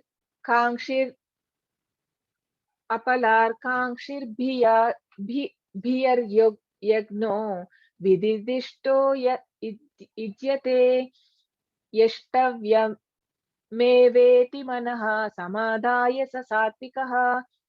ಯಜ್ಞಗಳಲ್ಲಿ, ಧರ್ಮ ಗ್ರಂಥಗಳಲ್ಲಿ ಆದೇಶಕ್ಕನುಗುಣವಾಗಿ ಕರ್ತವ್ಯ ದೃಷ್ಟಿಯಿಂದ ಫಲಾಪೇಕ್ಷೆ ಇಲ್ಲದವರು ಮಾಡುವ ಯಜ್ಞವು ಸಾತ್ವಿಕವಾದದ್ದು. ಸೊ ಕರ್ತವ್ಯ ದೃಷ್ಟಿಯಿಂದ ನಾವು ಯಾವಾಗ ಯಾವುದೇ ಯಜ್ಞವನ್ನ ಮಾಡ್ತೇವೆ, ಅದು ಸಾತ್ವಿಕ ಯಜ್ಞ ಅಂತ ಹೇಳಿ ಇಲ್ಲಿ ಕೃಷ್ಣ ಹೇಳುವಂತದ್ದು. ಅಂತ ಹೇಳಿದ್ರೆ ಎಲ್ಲ ಧರ್ಮ ಗ್ರಂಥಗಳಲ್ಲಿ ಕೊಟ್ಟಿರೋದನ್ನ ನಾವು ಪಾಲಿಸುವಂತದ್ದು. ಅಂತ ಹೇಳಿದ್ರೆ ಈಗ ಇದು ಯುಗ ಧರ್ಮ ಅಂತ ಹೇಳಿದ್ರೆ ಏನು? ಈಗ ಹರೇ ಕೃಷ್ಣ ಮಹಾಮಂತ್ರ ಹೇಳುವಂತದ್ದು ಈ ಯುಗ ಧರ್ಮ. ಈ ಪ್ರತಿ ಯುಗಕ್ಕೆ ಒಂದೊಂದು ಧರ್ಮ ಅಂತ ಕೊಟ್ಟಿದ್ದಾರೆ. ಸೊ ನಾವು ಧರ್ಮಗಳ ಪ್ರಕಾರ ಅದನ್ನ ಫಾಲೋ ಮಾಡುವಂತದ್ದು. ಈಗ ಕಲಿಯುಗದಲ್ಲಿ ಹರೇ ಕೃಷ್ಣ ಮಹಾಮಂತ್ರ ಹೇಳುವಂತದ್ದು.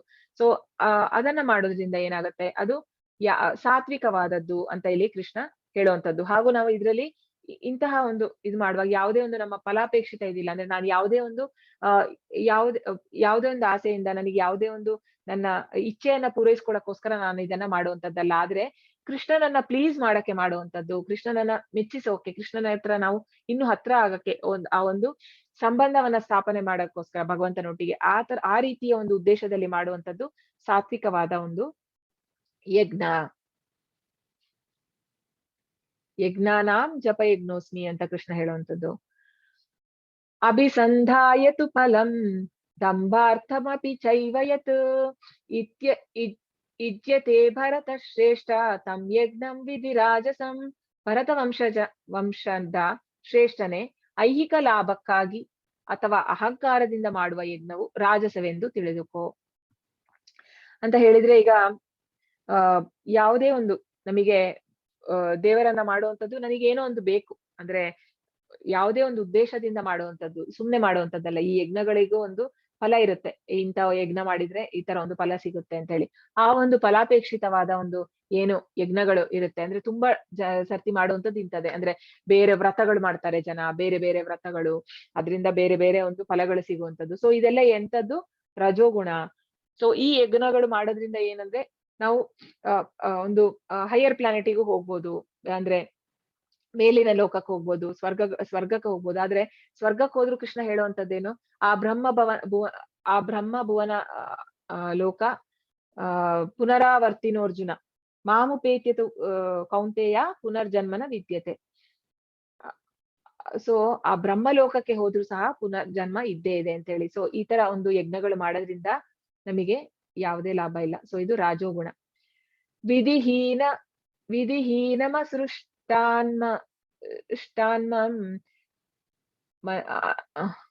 ಮಂತ್ರಹೀನಮದಕ್ಷಿಣಂ ಶ್ರದ್ಧಾ ವಿರಹಿತಂ ಯಜ್ಞಂ ತಾಮಸಂ ಪರಿಚಕ್ಷತೆ. ಧರ್ಮ ಗ್ರಂಥಗಳ ಆದೇಶಗಳನ್ನು ಲಕ್ಷ್ಯ ಮಾಡದೆ, ಪ್ರಸಾದವನ್ನು ಹಂಚದೆ, ವೇದಗಳ ಸ್ತೋತ್ರಗಳನ್ನು ಹೇಳದೆ, ಪುರೋಹಿತರಿಗೆ ಸಂಭಾವನೆ ಇಲ್ಲದೆ ಮತ್ತು ಶ್ರದ್ಧೆಯಿಂದ ಮಾಡಿದ ಯಜ್ಞವನ್ನು ತಾಮಸ ಗುಣದ್ದು ಎಂದು ಪರಿಗಣಿಸಲಾಗಿದೆ. ಸೊ ಧರ್ಮ ಗ್ರಂಥಗಳಲ್ಲಿ ಏನ್ ಹೇಳಿದ್ದಾರೆ ಅದನ್ನ ಲೆಕ್ಕಿಸದೆ ನಮಗೆ ಇಷ್ಟ ಬಂದಾಗೆ ನಾವು ಮಾಡುವಂತವ್ರು ಈ ತರ ಜನರು ತುಂಬಾ ಇರ್ತಾರೆ. ಅಂದ್ರೆ ಮತ್ತೆ ದೇವರಿಗೆ ಅಂದ್ರೆ ಯಜ್ಞಗಳನ್ನ ಮಾಡುವಂಥದ್ದು ಆದ್ರೆ ದೇವರಿಗೆ ಯಾವುದೇ ಒಂದು ರೀತಿಯ ಒಂದು ದೇವರಿಗಾಗಲಿ ಬ್ರಾಹ್ಮಣರಿಗೆ ಏನೋ ಒಂದು ಸಂಭಾವನೆ ಕೊಡದೆ ಮಾಡುವಂಥದ್ದು ಹಾಗೂ ಯಾವುದೇ ಒಂದು ಶ್ರದ್ಧೆಯಿಂದ ಮಾಡುವಂಥದ್ದಲ್ಲ, ಒಂದು ಆಚರಣೆ ಮಾಡಬೇಕು ಅನ್ನೋ ಒಂದು ಉದ್ದೇಶದಿಂದ ಮಾಡುವಂಥದ್ದು ಇರ್ಬೋದು.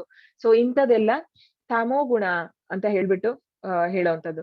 ಸೊ ಇದು ಭಸ್ಮಾಸುರ ಒಂದ್ಸರ್ತಿ ಈಶ್ವರನ ಪೂಜೆ ಇದು ಧ್ಯಾನ ಮಾಡುವಂಥದ್ದು. ಅವನ್ ಏನ್ ಮಾಡ್ತಾನೆ ಅಂದ್ರೆ ಅವನ ಮೈಯ ಒಂದು ಎಲ್ಲಾ ಭಾಗಗಳನ್ನ ಕಟ್ ಮಾಡಿ ಅವನ್ ಬೆಂಕಿಗೆ ಅರ್ಪಿಸ್ತಾ ಇರ್ತಾನೆ. ಅಂದ್ರೆ ಆ ರೀತಿ ಒಂದು ಹಿಂಸೆ ಕೊಡ್ತಾ ಇರ್ತಾನೆ ಅವನ ಬಾಡಿಯನ್ನೇ. ಲಾಸ್ಟ್ ಅಲ್ಲಿ ಏನ್ ಮಾಡ್ತಾನೆ ಅವನು ಕುತ್ತಿಯನ್ನೇ ಕಡಿಬೇಕು ಅಂತ ಹೊರಡ್ತಾನೆ. ಆಗ ಕೃಷ್ಣ ಇವನು ನಾವು ಈಶ್ವರನಿಗೆ ತುಂಬಾ ಬೇಗ ಕರುಣೆ ಆಗುವಂತದ್ದು. ಅವನು ಭೂತಗಳನ್ನು ಸಹ ಅವನು ಮುಕ್ತಿ ಕೊಡ್ಬೇಕು ಅಂತ ಹೇಳಿ ಭೂತಗಳಿಗೂ ಸಹ ಅವನು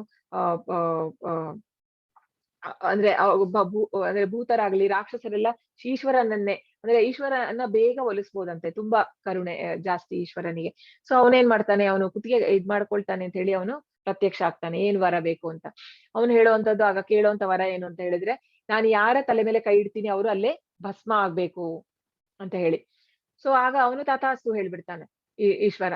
ಆಮೇಲೆ ಅವನೇನ್ ಮಾಡ್ತಾನೆ, ಅವನು ಈಶ್ವರನನ್ನೇ ಅಂದ್ರೆ ಅವನು ಏನ್ ಮಾಡ್ತಾನೆ, ಫಸ್ಟ್ ನಾನು ಈಶ್ವರನ್ ಮೇಲೆ ಟ್ರಯಲ್ ಮಾಡಿ ನೋಡೋಣ ಇದು ವರ್ಕ್ ಆಗುತ್ತಾ ಇಲ್ಲ ಅಂತ ಹೇಳಿ ಈಶ್ವರನ್ ಮೇಲೆ ಮಾಡಕ್ ಹೋಗ್ತಾನೆ. ಆಗ ಅವನು ಓಡಿ ಹೋಗುವಂತದ್ದು ವಿಷ್ಣು ಹತ್ತರ. ಕೊನೆಗೆ ವಿಷ್ಣುವೇ ಬಂದು ಅವರನ್ನ ಸೇವ್ ಮಾಡ್ಬೇಕಾಗತ್ತೆ. ಸೊ ಹಾಗಾಗಿ ಇವರ ಒಂದು ಅಂದ್ರೆ ಬೇರೆ ಹಾಳು ಮಾಡುವಂತ ಒಂದು ಉದ್ದೇಶದಿಂದ ಮಾಡುವಂತ ಯಜ್ಞಗಳು ಇದು ತಾಮಸಿ ಜನದಲ್ಲಿ ಇರುವಂತದ್ದು. ಸೊ ಈಗ ದೇಹದ ತಪಸ್ಸು. ಈಗ ಆಹಾರದಲ್ಲಿ ನಾವು ಬೇರೆ ಬೇರೆ ರೀತಿ ನೋಡಿದ್ವಿ, ಯಜ್ಞಗಳು ಮಾಡೋದ್ರಲ್ಲಿ ಬೇರೆ ಬೇರೆ ಅಂದ್ರೆ ಬೇರೆ ಬೇರೆ ಗುಣಗಳು ಹೇಗೆ ಅಂತ ಹೇಳಿ ಗುಣದವರು ಹೇಗೆ ಮಾಡ್ತಾರೆ ಅಂತ. ಈಗ ದೇಹದ ತಪಸ್ಸನ್ನ ಯಾವ ರೀತಿ ಮಾಡ್ತಾರೆ? ದೇವದ್ವಿಜ ಗುರು ಪ್ರಾಜ್ಞಾ ಪೂಜನಂ ಶೌಚ ಮಾರ್ಜವಂ ಬ್ರಹ್ಮಚರ್ಯಮಹಿಂಸಾ ಚ ಶಾರೀರಂ ತಪ ಉಚ್ಯತೆ. ಪರಮ ಪ್ರಭುವಿನ ಪೂಜೆ, ಬ್ರಾಹ್ಮಣರ ಪೂಜೆ, ಗುರುವಿನ ಪೂಜೆ, ತಂದೆ ತಾಯಿಯಂತಹ ಹಿರಿಯರ ಪೂಜೆ, ಶುಚಿತ್ವ, ಸರಳತೆ, ಬ್ರಹ್ಮಚರ್ಯ ಮತ್ತು ಅಹಿಂಸೆ ಇವೆಲ್ಲ ಸೇರಿ ದೇಹದ ತಪಸ್ಸು ಎಂದು ಎನಿಸಿಕೊಳ್ಳುವುದು. ಸೊ ನಾವು ದೇವರನ್ನ ಹೇಗೆ ಪೂಜೆ ಮಾಡ್ತೀವೋ ಅದೇ ರೀತಿ ನಾವು ಬ್ರಾಹ್ಮಣರು ಹಾಗೂ ಗುರುವನನ್ನ ನಾವು ಸಾಕ್ಷಾತ್ ಅಂದ್ರೆ ಕೃಷ್ಣನ ಹೇಳುವಂಥದ್ದು ಕೃಷ್ಣನ ಪ್ರತಿನಿಧಿ. ಗುರು ಅಂತ ಹೇಳಿದ್ರೆ ಕೃಷ್ಣನ ಪ್ರತಿನಿಧಿ. ಕೃಷ್ಣ ಸಹ ಬಂದಾಗ ಈ ಭೂಮಿಯಲ್ಲಿ ಬಂದಾಗ ಎಲ್ಲಾ ಯುಗದಲ್ಲೂ ಅವರಿಗೂ ಸಹ ಗುರು ಇರುವಂತದ್ದು. ಸೊ ರಾಮ ಆಗಿ ಬಂದಿರುವಾಗಿರ್ಬೋದು ಅಥವಾ ಕೃಷ್ಣ ಆಗಿ ಬಂದಿರುವಾಗ ಯಾವಾಗ್ಲೂ ಅವರು ಗುರುವನ್ನ ಸ್ವೀಕಾರ ಮಾಡಿದ್ದಾರೆ. ಸೊ ಅದೇ ರೀತಿ ನಾವು ಸಹ ಒಂದು ಗುರುವನ್ನ ಪೂಜೆ ಮಾಡ್ಬೇಕು. ಹೇಗೆ ಗುರು ಅಂತ ಹೇಳಿದ್ರೆ ಇದರಲ್ಲಿ ಗುರುವಾಷ್ಟಕಮಲ್ಲಿ ಬರುವಂತದ್ದು, ಸಾಕ್ಷಾತ್ ದರಿದ್ರೇನ ಸಮಸ್ತ ಶಾಸ್ತ್ರೇ ಉಕ್ತಸ್ತಥಾ ಭಾವ್ಯವಯೇವ ಷಡ್ಭಿಃ ತತ್ರಾಪಿ ದಕ್ಷ್ಯಾದತಿ ವಲ್ಲಭಸ್ಯ ವಂದೇ ಗುರು ಶ್ರೀ ಚರಣರವಿಂದಂ. ಸಾಕ್ಷಾತ್ ದರಿದ್ರೇನ ಸಮಸ್ತ ಶಾಸ್ತ್ರೇನ ಅಂದ್ರೆ ಎಲ್ಲಾ ಶಾಸ್ತ್ರಗಳಲ್ಲಿ ಏನು ಹೇಳಿದೆ, ಯುಕ್ತಸ್ತಥಾ ಭಾವ್ಯ ಷಡ್ಭಿ ಅಂದ್ರೆ ಹರಿಯೇ ಕೃಷ್ಣ ಹರಿ ಬೇರೆ ಅಲ್ಲ ಹಾಗೂ ನಮ್ಮ ಇದು ಗುರುಗಳು ಬೇರೆ ಅಲ್ಲ ಅಂತ ಹೇಳಿ ಅಂತ ಒಂದು ಗುರುಗಳಿಗೆ ನಾನು ವಂದನೆ ಮಾಡ್ತೀನಿ. ಇದು ಎವ್ರಿಡೇ ನಾವು ಬೆಳಿಗ್ಗೆ ಹೊತ್ತು ಮಹಾಮಂಗಳಾರತಿ ಮಂಗಳಾರತಿ ಟೈಮಲ್ಲಿ ಇದನ್ನ ಹಾಡುವಂಥದ್ದು. ಹಾಗೂ ಅದಾದ್ಮೇಲೆ ಇನ್ನೊಂದಿದೆ, ಯಸ್ಯ ಪ್ರಸಾದ ಭಗವತ್ ಪ್ರಸಾದೋ ಯಸ್ಯ ಪ್ರಸಾದಾನ್ನ ಗತಿ ಕುತೋಪಿ ಧ್ಯಾಯನ್ಸ್ತು ವಂಸ್ತಸ್ಯ ಯಶಸ್ವಿ ಸಂಧ್ಯಾಂ ವಂದೇ ಗುರು ಶ್ರೀ ಚರಣರವಿಂದಂ. ಅಂದ್ರೆ ಯಾರ ಒಂದು ಅಂದ್ರೆ ಗುರುಗಳ ಒಂದು ಪ್ರಸಾದ ಅಂತ ಹೇಳಿದ್ರೆ ಅವರ ಒಂದು ಆಶೀರ್ವಾದ ಏನಿದೆ, ಅವರ ಒಂದು ಆಶೀರ್ವಾದ ಮರ್ಸಿ ನಮ್ಮ ಮೇಲಿಲ್ಲ ಅಂದ್ರೆ ನಾವು ಈ ಆಧ್ಯಾತ್ಮಿಕತೆಯಲ್ಲಿ ಮುಂದೆ ಬರ್ಲಿಕ್ಕೆ ಸಾಧ್ಯನೇ ಇಲ್ಲ. ಹಾಗಾಗಿ ನಾನು ಇಂಥ ಒಂದು ಗುರುಗಳನ್ನ ನಮಿಸ್ತೇನೆ, ಅವರ ಒಂದು ಪಾದವನ್ನ ಸ್ಪರ್ಶ ಮಾಡ್ತೇನೆ ಚರಣಕ್ಕೆ ಅಂತ ಹೇಳಿ ಇದೊಂದು ಪ್ರಾರ್ಥನೆ. ಹಾಗೆ ಅದೇ ರೀತಿ ನಾವು ತಂದೆ ತಾಯಿಯನ್ನ, ಸೊ ತಂದೆ ತಾಯಿಯಿಂದನೇ ನಮಗೆ ಈ ಒಂದು ಜನ್ಮ ಸಿಕ್ಕಿರುವಂತದ್ದು. ಸೊ ಇದನ್ನ ನಾವು ಸಕ್ಸಸ್ಫುಲ್ ಮಾಡ್ಕೋಬೇಕು. ಅಂದ್ರೆ ಆಸ್ ಎ ಅಂದ್ರೆ ಮನುಷ್ಯ ಜನ್ಮ ಸಿಕ್ಕಿರುವಂತದ್ದು, ಅದನ್ನ ನಾವು ಅವರಿಗೆ ಕೃತಜ್ಞರಾಗಿರ್ಬೇಕು. ಆತರ ಒಂದು ಜೀವನ ಸಿಕ್ಕಿರುವಂತದ್ದು. ಯಾಕಂದ್ರೆ ನಾವು ಪ್ರಭುಪಾದ ಹೇಳೋ ತರ ಎಷ್ಟೋ ಸರ್ತಿ ಈ ಆತ್ಮಕ್ಕೆ ಹೊಟ್ಟೆಯಲ್ಲೇ ಸಾವಾಗುವಂತದ್ದು, ಅಂದ್ರೆ ಎಷ್ಟೋ ಜನ್ಮಗಳದು ಸೂರ್ಯನನ್ನೇ ನೋಡಕ್ಕೆ ಸಾಧ್ಯ ಇಲ್ಲ, ಆತರ ಒಂದು ಹುಟ್ಟು ಸಾವಲ್ಲಿ ಗರ್ಭದಲ್ಲೇ ಸಾವಾಗುವಂತದ್ದು ಎಷ್ಟೋ. ಸೊ ಹಾಗಾಗಿ ನಮಗೆ ಒಂದು ಜನ್ಮ ಸಿಕ್ಕಿದೆ, ಹಾಗಾಗಿ ನಾವು ಅವರನ್ನು ಸಹ ಒಂದು ಒಂದು ಗ್ರಾಟಿಟ್ಯೂಡ್ ಇರ್ಬೇಕು ತಂದೆ ತಾಯಿಯ ಮೇಲೆ. ಹಾಗೂ ಶುಚಿತ್ವ, ಸರಳತೆ, ಬ್ರಹ್ಮಚರ್ಯ, ಅಹಿಂಸೆ ಇವೆಲ್ಲವೂ ದೇಹದ ತಪಸ್ಸು. ಇದು ಸಾತ್ವಿಕ ಗುಣ.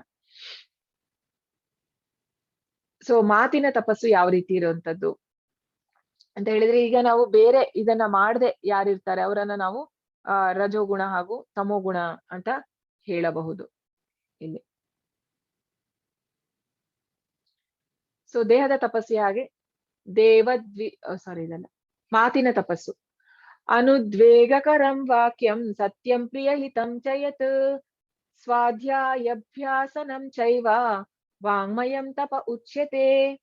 ಸತ್ಯವಾದ, ಸಂತೋಷಕರವಾದ, ಹಿತವಾದ ಮತ್ತು ಇತರರ ಮನಸ್ಸನ್ನು ಕಲಕದ ಮಾತುಗಳನ್ನಾಡುವುದು, ಕ್ರಮ ತಪ್ಪದೆ ವೇದ ಸಾಹಿತ್ಯವನ್ನು ವಾಚನ ಮಾಡುವುದು, ಇವೆಲ್ಲ ಸೇರಿ ಮಾತಿನ ತಪಸ್ಸಾಗುತ್ತದೆ. ಆಕ್ಚುಲಿ ತುಂಬಾ ಸರ್ತಿ ನಾನು ಹೀಗೆ ಅನ್ಕೊಂಡಿದ್ದೆ. ಅಂದ್ರೆ ನಾವು ಸತ್ಯ ಅಂತ ಹೇಳಿದ್ರೆ ನಾವು ಡೈರೆಕ್ಟ್ ಆಗಿ ಹೇಳ್ಬೇಕು, ಯಾವಾಗ್ಲೂ ಏನಿದೆಯೋ ಹಾಗೆ ಹೇಳ್ಬೇಕು, ಅದೇ ಸರಿ, ಅದೇ ಸತ್ಯ. ಆಕ್ಚುಲಿ ಇಲ್ಲಿ ಅದರಲ್ಲಿ ಕೃಷ್ಣ ಇಲ್ಲಿ ಹೇಳುವಂತದ್ದು ಸತ್ಯ ಹೇಳ್ಬೇಕು ಹೌದು, ಆದ್ರೆ ಅದು ಇನ್ನೊಬ್ಬರಿಗೆ ಹಿತವಾಗಿರ್ಬೇಕು.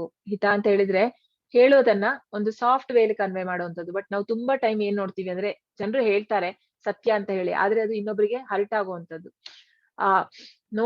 ನೋವು ಮಾಡುವಂಥದ್ದು ಹೇಳುವಂಥದ್ದು. ಇಲ್ಲಿ ಕೃಷ್ಣ ಹೇಳುವಂಥದ್ದು ಸತ್ಯವಾಗಿರ್ಬೇಕು, ಆದರೆ ಅದು ಸಂತೋಷಕರವಾಗಿರ್ಬೇಕು, ಹಿತವಾಗಿರ್ಬೇಕು, ಇನ್ನೊಬ್ಬರ ಮನಸ್ಸನಿಗೆ ಅದು ಕಲಕಬಾರದು, ಅಂತ ಮಾತಾಡಬಾರ್ದು. ಈಗ ಕೆಲವರು ಹೇಳ್ಬೋದು, ನಾನ್ ಮಾತಾಡೋದೇ ಹೇಗೆ, ನಾನು ಇರೋದೇ ಹೇಗೆ, ನಾನ್ ತುಂಬಾ ಸ್ಟ್ರೇಟ್ ಫಾರ್ವರ್ಡ್.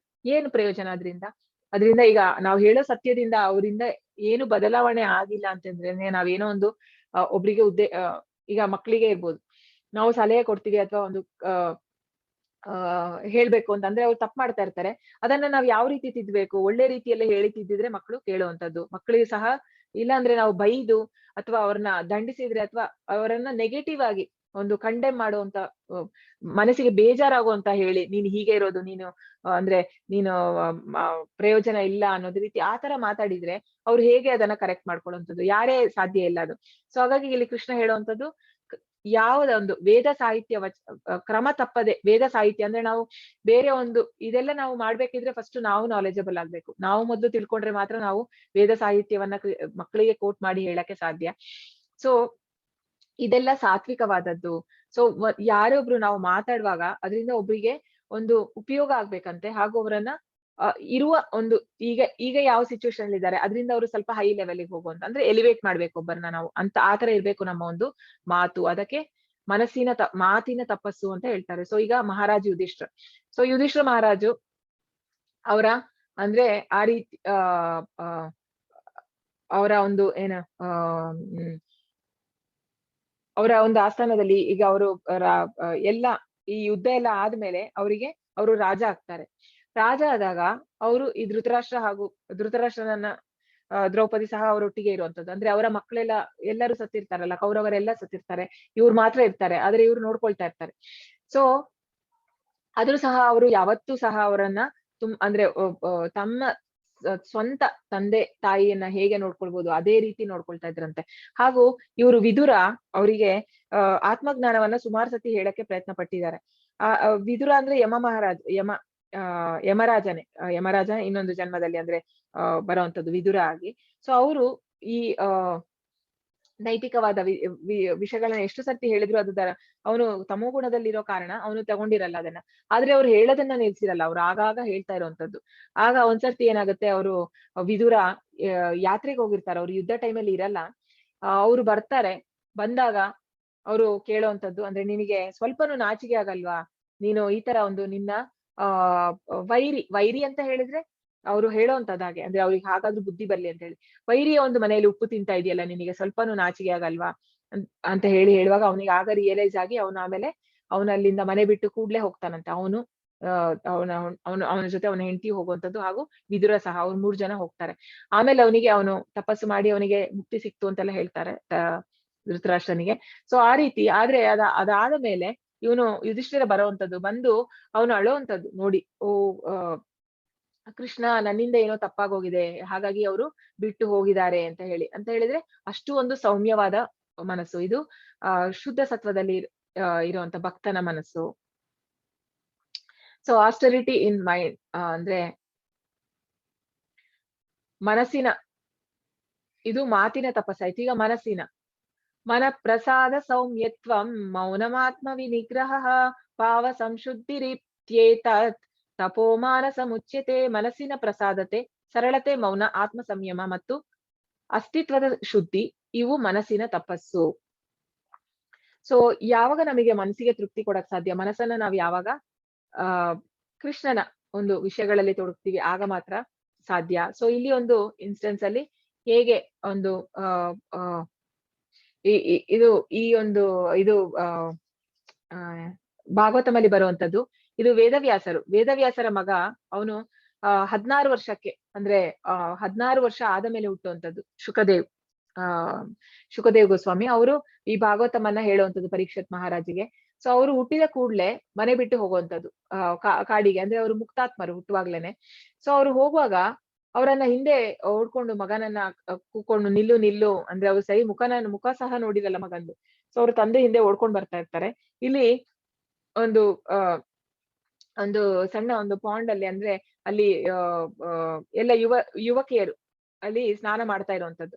ಸೊ ಆಗ ಏನಾಗುತ್ತೆ ಅಂತ ಹೇಳಿದ್ರೆ, ಅವರು ಶುಕಮುನಿ ಬರುವಾಗ ಅವ್ರು ಏನು ಇದ್ ಮಾಡಲ್ಲ, ಅಂದ್ರೆ ಅದನ್ನ ಲೆಕ್ಕಿಸೋಲ್ಲ. ಯಾಕೆಂತ ಹೇಳಿದ್ರೆ ಅವರ ಒಂದು ಮಗುವಿನ ಹಾಗೆ ಅವರ ಒಂದು ದೃಷ್ಟಿಯಲ್ಲೇ ಗೊತ್ತಾಗುತ್ತೆ ಒಬ್ಬರ ನಮಗೆ. ಈಗ ಮಕ್ಕಳ ದೃಷ್ಟಿ ಹೇಗಿರುವಂತದ್ದು, ಮಕ್ಕಳಿಗೆ ಯಾವುದೇ ಒಂದು ಭೇದ ಭಾವ ಇಲ್ಲ. ಹಾಗೂ ಅಂದ್ರೆ ಅವರು ಪರಮಹಂಸ ಸ್ಟೇಜ್ ಅಲ್ಲಿ ಇರುವಂತದ್ದು ಶುಕಮುನಿ. ಹಾಗಾಗಿ ಅವರು ಅಲ್ಲಿಂದ ಹೋಗಲ್ಲ, ಅವ್ರು ಅಲ್ಲೇ ಸ್ನಾನ ಮಾಡ್ತಾ ಇರ್ತಾರೆ. ಅದೇ ವೇದವ್ಯಾಸ ಬಂದಿದ ತಕ್ಷಣ ಅವರೆಲ್ಲ ಬಟ್ಟೆಗಳನ್ನ ಮುಚ್ಚಿಟ್ಕೊಳ್ತಾರೆ. ಆದ್ರೆ ಅವ್ರು ಇನ್ನೂ ವಯಸ್ಸಾದವರು ಆದ್ರೂ ಸಹ, ಯಾಕೆ ಅಂತ ಹೇಳಿದ್ರೆ ವೇದವ್ಯಾಸರು ದೃಷ್ಟಿ ಸರಿ ಇಲ್ಲ ಅಂತಲ್ಲ, ಆದ್ರೆ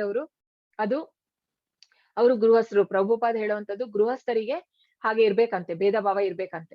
ಹೆಣ್ಣು ಗಣ್ಣು ಅನ್ನೋ ಭೇದ ಭಾವ ಇರ್ಬೇಕು ಅಂತ ಹೇಳಿ ಪ್ರಭುಪಾದ ಹೇಳುವಂತದ್ದು. ಹಾಗಾಗಿ ಇವಾಗ ಅವ್ರು ಕೇಳ್ತಾರೆ, ಹೋಗಿ ನೀವ್ ಯಾಕೆ ಆತರ ನಾನ್ ಬರುವಾಗ ಇದ್ ಮಾಡಿದ್ರಿ, ಅವ್ನು ಇನ್ನು ಸಣ್ಣ ಹುಡುಗ, ಅವನು ಬರುವಾಗ ನೀವ್ ಮಾಡ್ಲಿಲ್ಲ. ಆಗ ಅವ್ರು ಹೇಳುವಂತದ್ದು, ಅವರ ಒಂದು ಕಣ್ಣಿನಲ್ಲಿ ನಮಗೆ ಯಾವುದೇ ರೀತಿಯ ಒಂದು ಇದು ಕಾಣಿಸ್ಲಿಲ್ಲ, ಆ ಒಂದು ಭಾವನೆ ಇರ್ಲಿಲ್ಲ ಬೇರೆ ಅಂತ ಹೇಳಿ.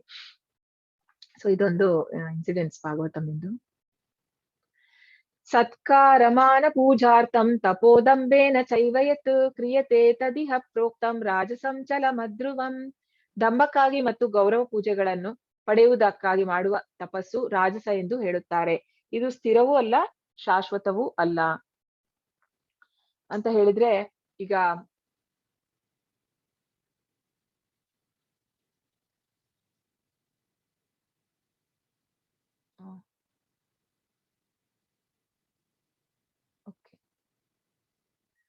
ಇಲ್ಲಿ ಬಂದಿದೆ.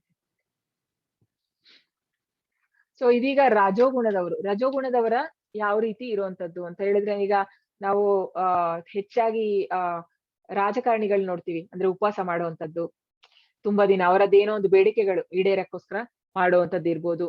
ಅಂದ್ರೆ ಸ್ವಂತ ಇದೆಲ್ಲ ಏನಂತ ಹೇಳಿದ್ರೆ ಇದು ಪರ್ಮನೆಂಟ್ ಅಲ್ಲ. ಹಾಗೂ ಕೆಲವೊಂದು ಕಡೆ ಎಲ್ಲ ಭಾಗವತ ಸಪ್ತಾಹ ಅಂತ ಮಾಡ್ತಾರೆ, ಅಂದ್ರೆ ಒಂದೊಂದು ವಾರಕ್ಕೆ ಮಾಡುವಂತದ್ದು. ಅದು ಎಂಟರ್ಟೈನಿಂಗ್ ಟೈಪ್ ಮಾಡುವಂತದ್ದು. ಅದರಿಂದ ಯಾರಿಗ್ ಭಾಗವತಂ ಎಲ್ಲ ನಿತ್ಯ ಕೇಳ್ಬೇಕಾಗಿರುವಂತದ್ದು ಭಾಗವತಂ ಅನ್ನುವಂಥದ್ದು. ಆದ್ರೆ ಈ ತರ ಒಂದು ಫೇಮಿಗೋಸ್ಕರ, ಒಂದು ಹೆಸರಿಗೋಸ್ಕರ ಮಾಡುವಂತದ್ದು ಇದು ರಜೋಗುಣ.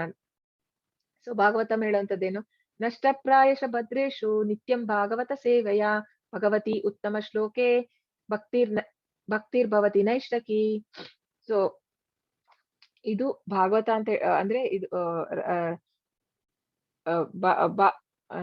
ರಜೋಗುಣದಲ್ಲಿ ಮಾಡುವಂತದ್ದು ಸ್ಥಿರವೂ ಅಲ್ಲ, ಶಾಶ್ವತ ಅಲ್ಲ.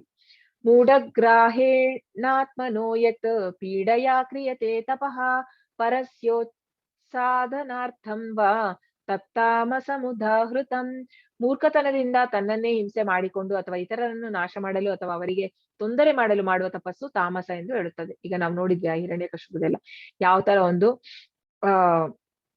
ಮೂರ್ಖತನದಿಂದ ಮಾಡುವಂತದ್ದು, ಇದು ತಾಮಸ. ವಾಗಿರುವಂತದ್ದು, ತಮೋಗುಣದಲ್ಲಿ ಮಾಡುವಂತ ತಪಸ್ಸು. ಸೊ ಈಗ ದಾನ ಮಾಡುವಂತದ್ದು 3 ಆ ವಿಧಗಳಲ್ಲಿ ಯಾವುದೆಲ್ಲ? ದಾತಂ ದಾ ದಾತವ್ಯಮಿತಿ ಯದ್ದಾನಂ ದೀಯತೆ ಅನುಪಕಾರಿಣೇ ದೇಶೇ ಕಾಲೇ ಚ ಪಾತ್ರೇ ಚ ತದ್ದಾನಂ ಸಾತ್ವಿಕಂ ಸ್ಮೃತಂ. ಪ್ರತಿಫಲದ ನಿರೀಕ್ಷಣೆ ಇಲ್ಲದೆ ಯೋಗ್ಯನಾದವನಿಗೆ ಸರಿಯಾದ ಕಾಲ ಮತ್ತು ದೇಶಗಳಲ್ಲಿ ಕರ್ತವ್ಯವೆಂದು ಮಾಡಿದ ದಾನವು ಸಾತ್ವಿಕ ದಾನ. ಸೊ ಈಗ ನಾವು ದಾನಗಳಲ್ಲಿ ಬೇರೆ ಬೇರೆ ದಾನವನ್ನ ಮಾಡುವಂತದ್ದು ಅಂತ ಹೇಳಿದ್ರೆ, ಈಗ ತುಂಬಾ ಜನ ಈಗ ಹಸಿವಾಗ್ತಾ ಇರೋರಿಗೆ ಏನಾದ್ರು ಕೊಡುವಂತದ್ದು ಇರ್ಬೋದು, ಅಥವಾ ಈಗ ಒಂದು ಮಗು ಹೇಗೆ ಅಂತ ಹೇಳಿದ್ರೆ ಒಂದು ದಾರಿಯಲ್ಲಿ ಈಗ ಕಳ್ದೋಗಿದೆ, ಅದಕ್ಕೆ ಏನ್ ಮಾಡ್ತೀವಿ, ಯಾರೋ ಒಬ್ರು ಅದಕ್ಕೆ ಊಟ ಕೊಡುವಂತದ್ದು, ಕೆಲವರು ಬಂದು ಬಟ್ಟೆ ಕೊಡುವಂತದ್ದು.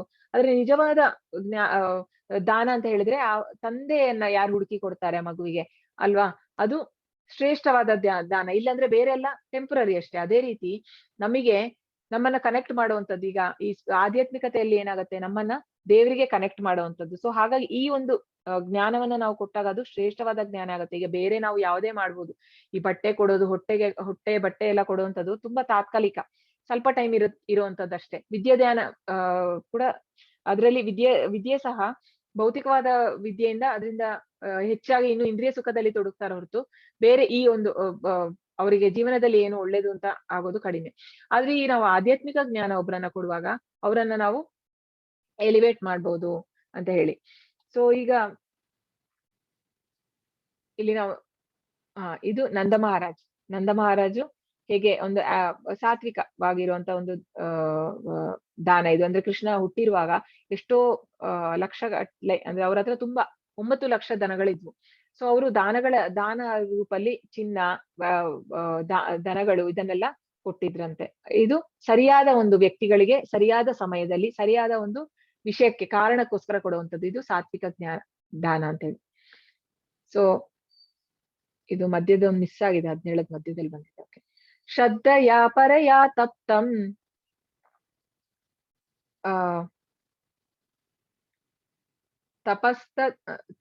ತಪಸ್ತತ್ ತ್ರಿವಿಧಂ ನರೈಃ ಅಪಲಾಕಾಂಕ್ಷಿರ್ಭಿರ್ಯುಕ್ತೈಃ ಸಾತ್ವಿಕಂ ಪರಿಚಕ್ಷತೆ. ಮನುಷ್ಯರು ಐಹಿಕ ಲಾಭವನ್ನು ನಿರೀಕ್ಷಿಸದೆ ಪರಮ ಪ್ರಭುವಿಗಾಗಿಯೇ ಕೆಲಸ ಮಾಡುತ್ತಾ ದಿವ್ಯ ಶ್ರದ್ಧೆಯಿಂದ ಆಚರಿಸುವ ಈ ತ್ರಿವಿಧ ತಪಸ್ಸಿಗೆ ಸಾತ್ವಿಕ ತಪಸ್ಸು ಎಂದು ಹೇಳುತ್ತಾರೆ. ಅಂದ್ರೆ ತಪಸ್ ಮಾಡುವಂಥದ್ದು ಅಂದ್ರೆ ಈಗ ನಡ್ಕೊಂಡು ಹೋಗುವಂಥದ್ದು, ಪರಿಕ್ರಮ ಅಂತ ಹೇಳ್ತೀವಿ, ಬೃಂದಾವನ್ ಪರಿಕ್ರಮ, ತುಂಬಾ ದೂರ ನಡೆಯುವಂಥದ್ದು. ತಿರುಪತಿ ಸಹ ಕೇಳಿರ್ತೀವಿ, ಎಷ್ಟು ಜನ ಮೆಟ್ಲತ್ತಿ ಹೋಗುವಂಥದ್ದು ದೇವರಿಗೋಸ್ಕರ. ಯಾಕೆ ಅದೆಲ್ಲ ಮಾಡುವಂಥದ್ದು ಅಂದ್ರೆ ದೇವರನ್ನ ಪ್ಲೀಸ್ ಮಾಡಕ್ಕೆ. ಇದರಲ್ಲಿ ಅವ್ರದ್ದು ಏನೇ ಒಂದು ಆಸೆ ಇದಕ್ಕೆ ಅಂತಲ್ಲ, ಜಸ್ಟ್ ದೇವರನ್ನ ಪ್ಲೀಸ್ ಮಾಡುವಂಥದ್ದು. ಇದು ಮಾಯಾಪುರ್ ಪರಿಕ್ರಮ, ಇದು ಗೋಧ್ರುಮ ದ್ವೀಪದಲ್ಲಿ ಹೋಗುವಂಥದ್ದು. ಹಾಗೂ ಇಲ್ಲಿ ಗೋವರ್ಧನ್ ಪರಿಕ್ರಮ ಅಂತ ಹೇಳಿದ್ರೆ ಇಲ್ಲಿ ನಡ್ಕೊಂಡು ಪಾದಯಾತ್ರೆ ಮಾಡುವಂಥದ್ದು. ಇದೆಲ್ಲವೂ ಬರುವಂತದ್ದು ಸಾತ್ವಿಕ ಅಂತ ಹೇಳಿ. ಅಂದ್ರೆ ಈಗ ಮಾಯಾಪುರ ಅಂತ ಹೇಳಿದ್ರೆ ಚೈತನ್ಯ ಮಹಾಪ್ರಭುಗಳು ಹುಟ್ಟಿರುವಂತ ಜಾಗ. ಯತ್ತು ಪ್ರತ್ಯುಪಕಾರಾರ್ಥಂ ಫಲಮುದ್ದಿಶ್ಯ ವಾ ಪುನಃ ದೀಯತೆ ಚ ಪರಿಕ್ಲಿಷ್ಟಂ ತದಾನಂ ರಾಜ ಸಂಸ್ಮೃತಂ. ಆದರೆ ಪ್ರತ್ಯುಪಕಾರವಾದ ಬಯಕೆಯಿಂದ ಅಥವಾ ಕರ್ಮ ಫಲೇಪೇಕ್ಷೆಯಿಂದ ಅಥವಾ ಇಷ್ಟವಿಲ್ಲದೆ ನೀಡುವ ದಾನವನ್ನು ರಾಜಸ ಎಂದು ಹೇಳುತ್ತಾರೆ. ಸೊ ಎಷ್ಟೋ ಜನ ಈಗ ದಾನ ಮಾಡುವಾಗ ಅದನ್ನ ಫೋಟೋ ತಗೊಳ್ಳುವಂಥದ್ದು ಹಾಗೂ ಅವರ ಸೋಷಿಯಲ್ ಮೀಡಿಯಾದಲ್ಲೆಲ್ಲ ಅಪ್ಲೋಡ್ ಮಾಡುವಂಥದ್ದು. ಅಂದ್ರೆ ಅವ್ರು ಕೊಡುವಂಥದ್ದು ಯಾಕೆ ಅಂದ್ರೆ ಒಂದು ಚೀಪ್ ಫೇಮಿಗೋಸ್ಕರ, ಅವ್ರಿಗೆ ಒಂದು ಹೆಸರು ಮಾಡ್ಬೇಕು, ಅವರನ್ನ ಎಲ್ಲರೂ ಹೊಗಳ್ಬೇಕು, ಓ ನೀನ್ ಇಷ್ಟೆಲ್ಲ ದಾನ ಮಾಡಿದ್ದಾರೆ ಅಂತ ಹೇಳಿ. ಸೊ ಈ ರೀತಿಯ ಒಂದೇನಿದೆ ಇದು ಮತ್ತೆ ಇದು ರಜೋಗುಣದಲ್ಲಿ ಮಾಡುವಂಥದ್ದು ಅಂತ ಹೇಳಿ. ಆದ್ರೆ ಇದರಲ್ಲಿ ಕೆಲವೊಂದು ಓಕೆ, ಯಾವಾಗ ಅಂತ ಹೇಳಿದ್ರೆ ಈಗ ಕೆಲವೊಂದು ಫಿಲ್ಮ್ ಸ್ಟಾರ್ಸ್ ಎಲ್ಲ ಅಥವಾ ಮಾಡುವಂಥದ್ದು, ಅಥವಾ ಕ್ರಿಕೆಟ್ ಅಲ್ಲಿ ಅವರು ಆ ಸ್ಟಾರ್ಸ್ ಒಳ್ಳೆ ರೀತಿಯ ಒಂದು ದಾನ ಮಾಡಿದಾಗ ಅವರ ಫಾಲೋವರ್ಸ್ ಸಹ ಅದನ್ನ ನೋಡಿ ಕಲ್ತು ಅವರು ಮಾಡಿದ್ರೆ ಅದು ಒಳ್ಳೆ ರೀತಿ. ಆದ್ರೆ ಅವರ ಉದ್ದೇಶ ಏನು ಅಂತ ನೋಡ್ಬೇಕಲ್ಲಿ. ಅವರ ಉದ್ದೇಶ ಜಸ್ಟ್ ಅವರ ಒಂದು ಏನಂತಾರೆ, ಅವರಿಗೊಂದು ಹೆಸರು ಮಾಡುವಂಥದ್ದು, ಆ ರೀತಿ ಒಂದು ಉದ್ದೇಶದಲ್ಲಿ ಮಾಡಿದ್ರೆ ಅದು ರಜೋಗುಣ.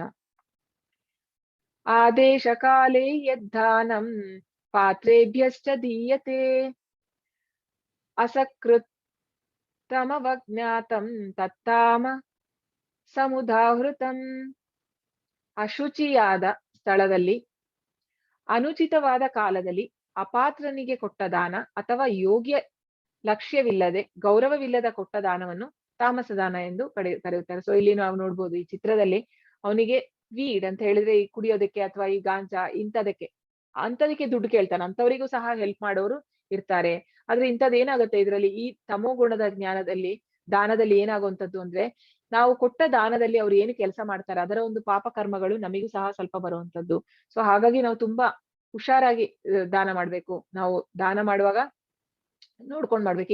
ಈಗ ಸಾತ್ವಿಕ ದಾನ ಅಂತ ಹೇಳಿದ್ರೆ, ಈಗ ನಾವು ಟೆಂಪಲಿಗೆಲ್ಲ ಒಂದು ಸಹಾಯ ಮಾಡುವಂತದ್ದು ಇರ್ಬೋದು, ದೇವಸ್ಥಾನಕ್ಕೆ ಹೆಲ್ಪ್ ಮಾಡುವಂತ, ಅದೆಲ್ಲ ಸಾತ್ವಿಕವಾಗಿ ಬರುವಂತದ್ದು. ಆದ್ರೆ ಈ ತಮೋ ಗುಣದಲ್ಲಿ ಮಾಡುವಂತದ್ದು ಅದರ ಒಂದು ಪಾಪ ಕರ್ಮವೂ ಸಹ ನಮಗೆ ಬರುವಂತದ್ದು.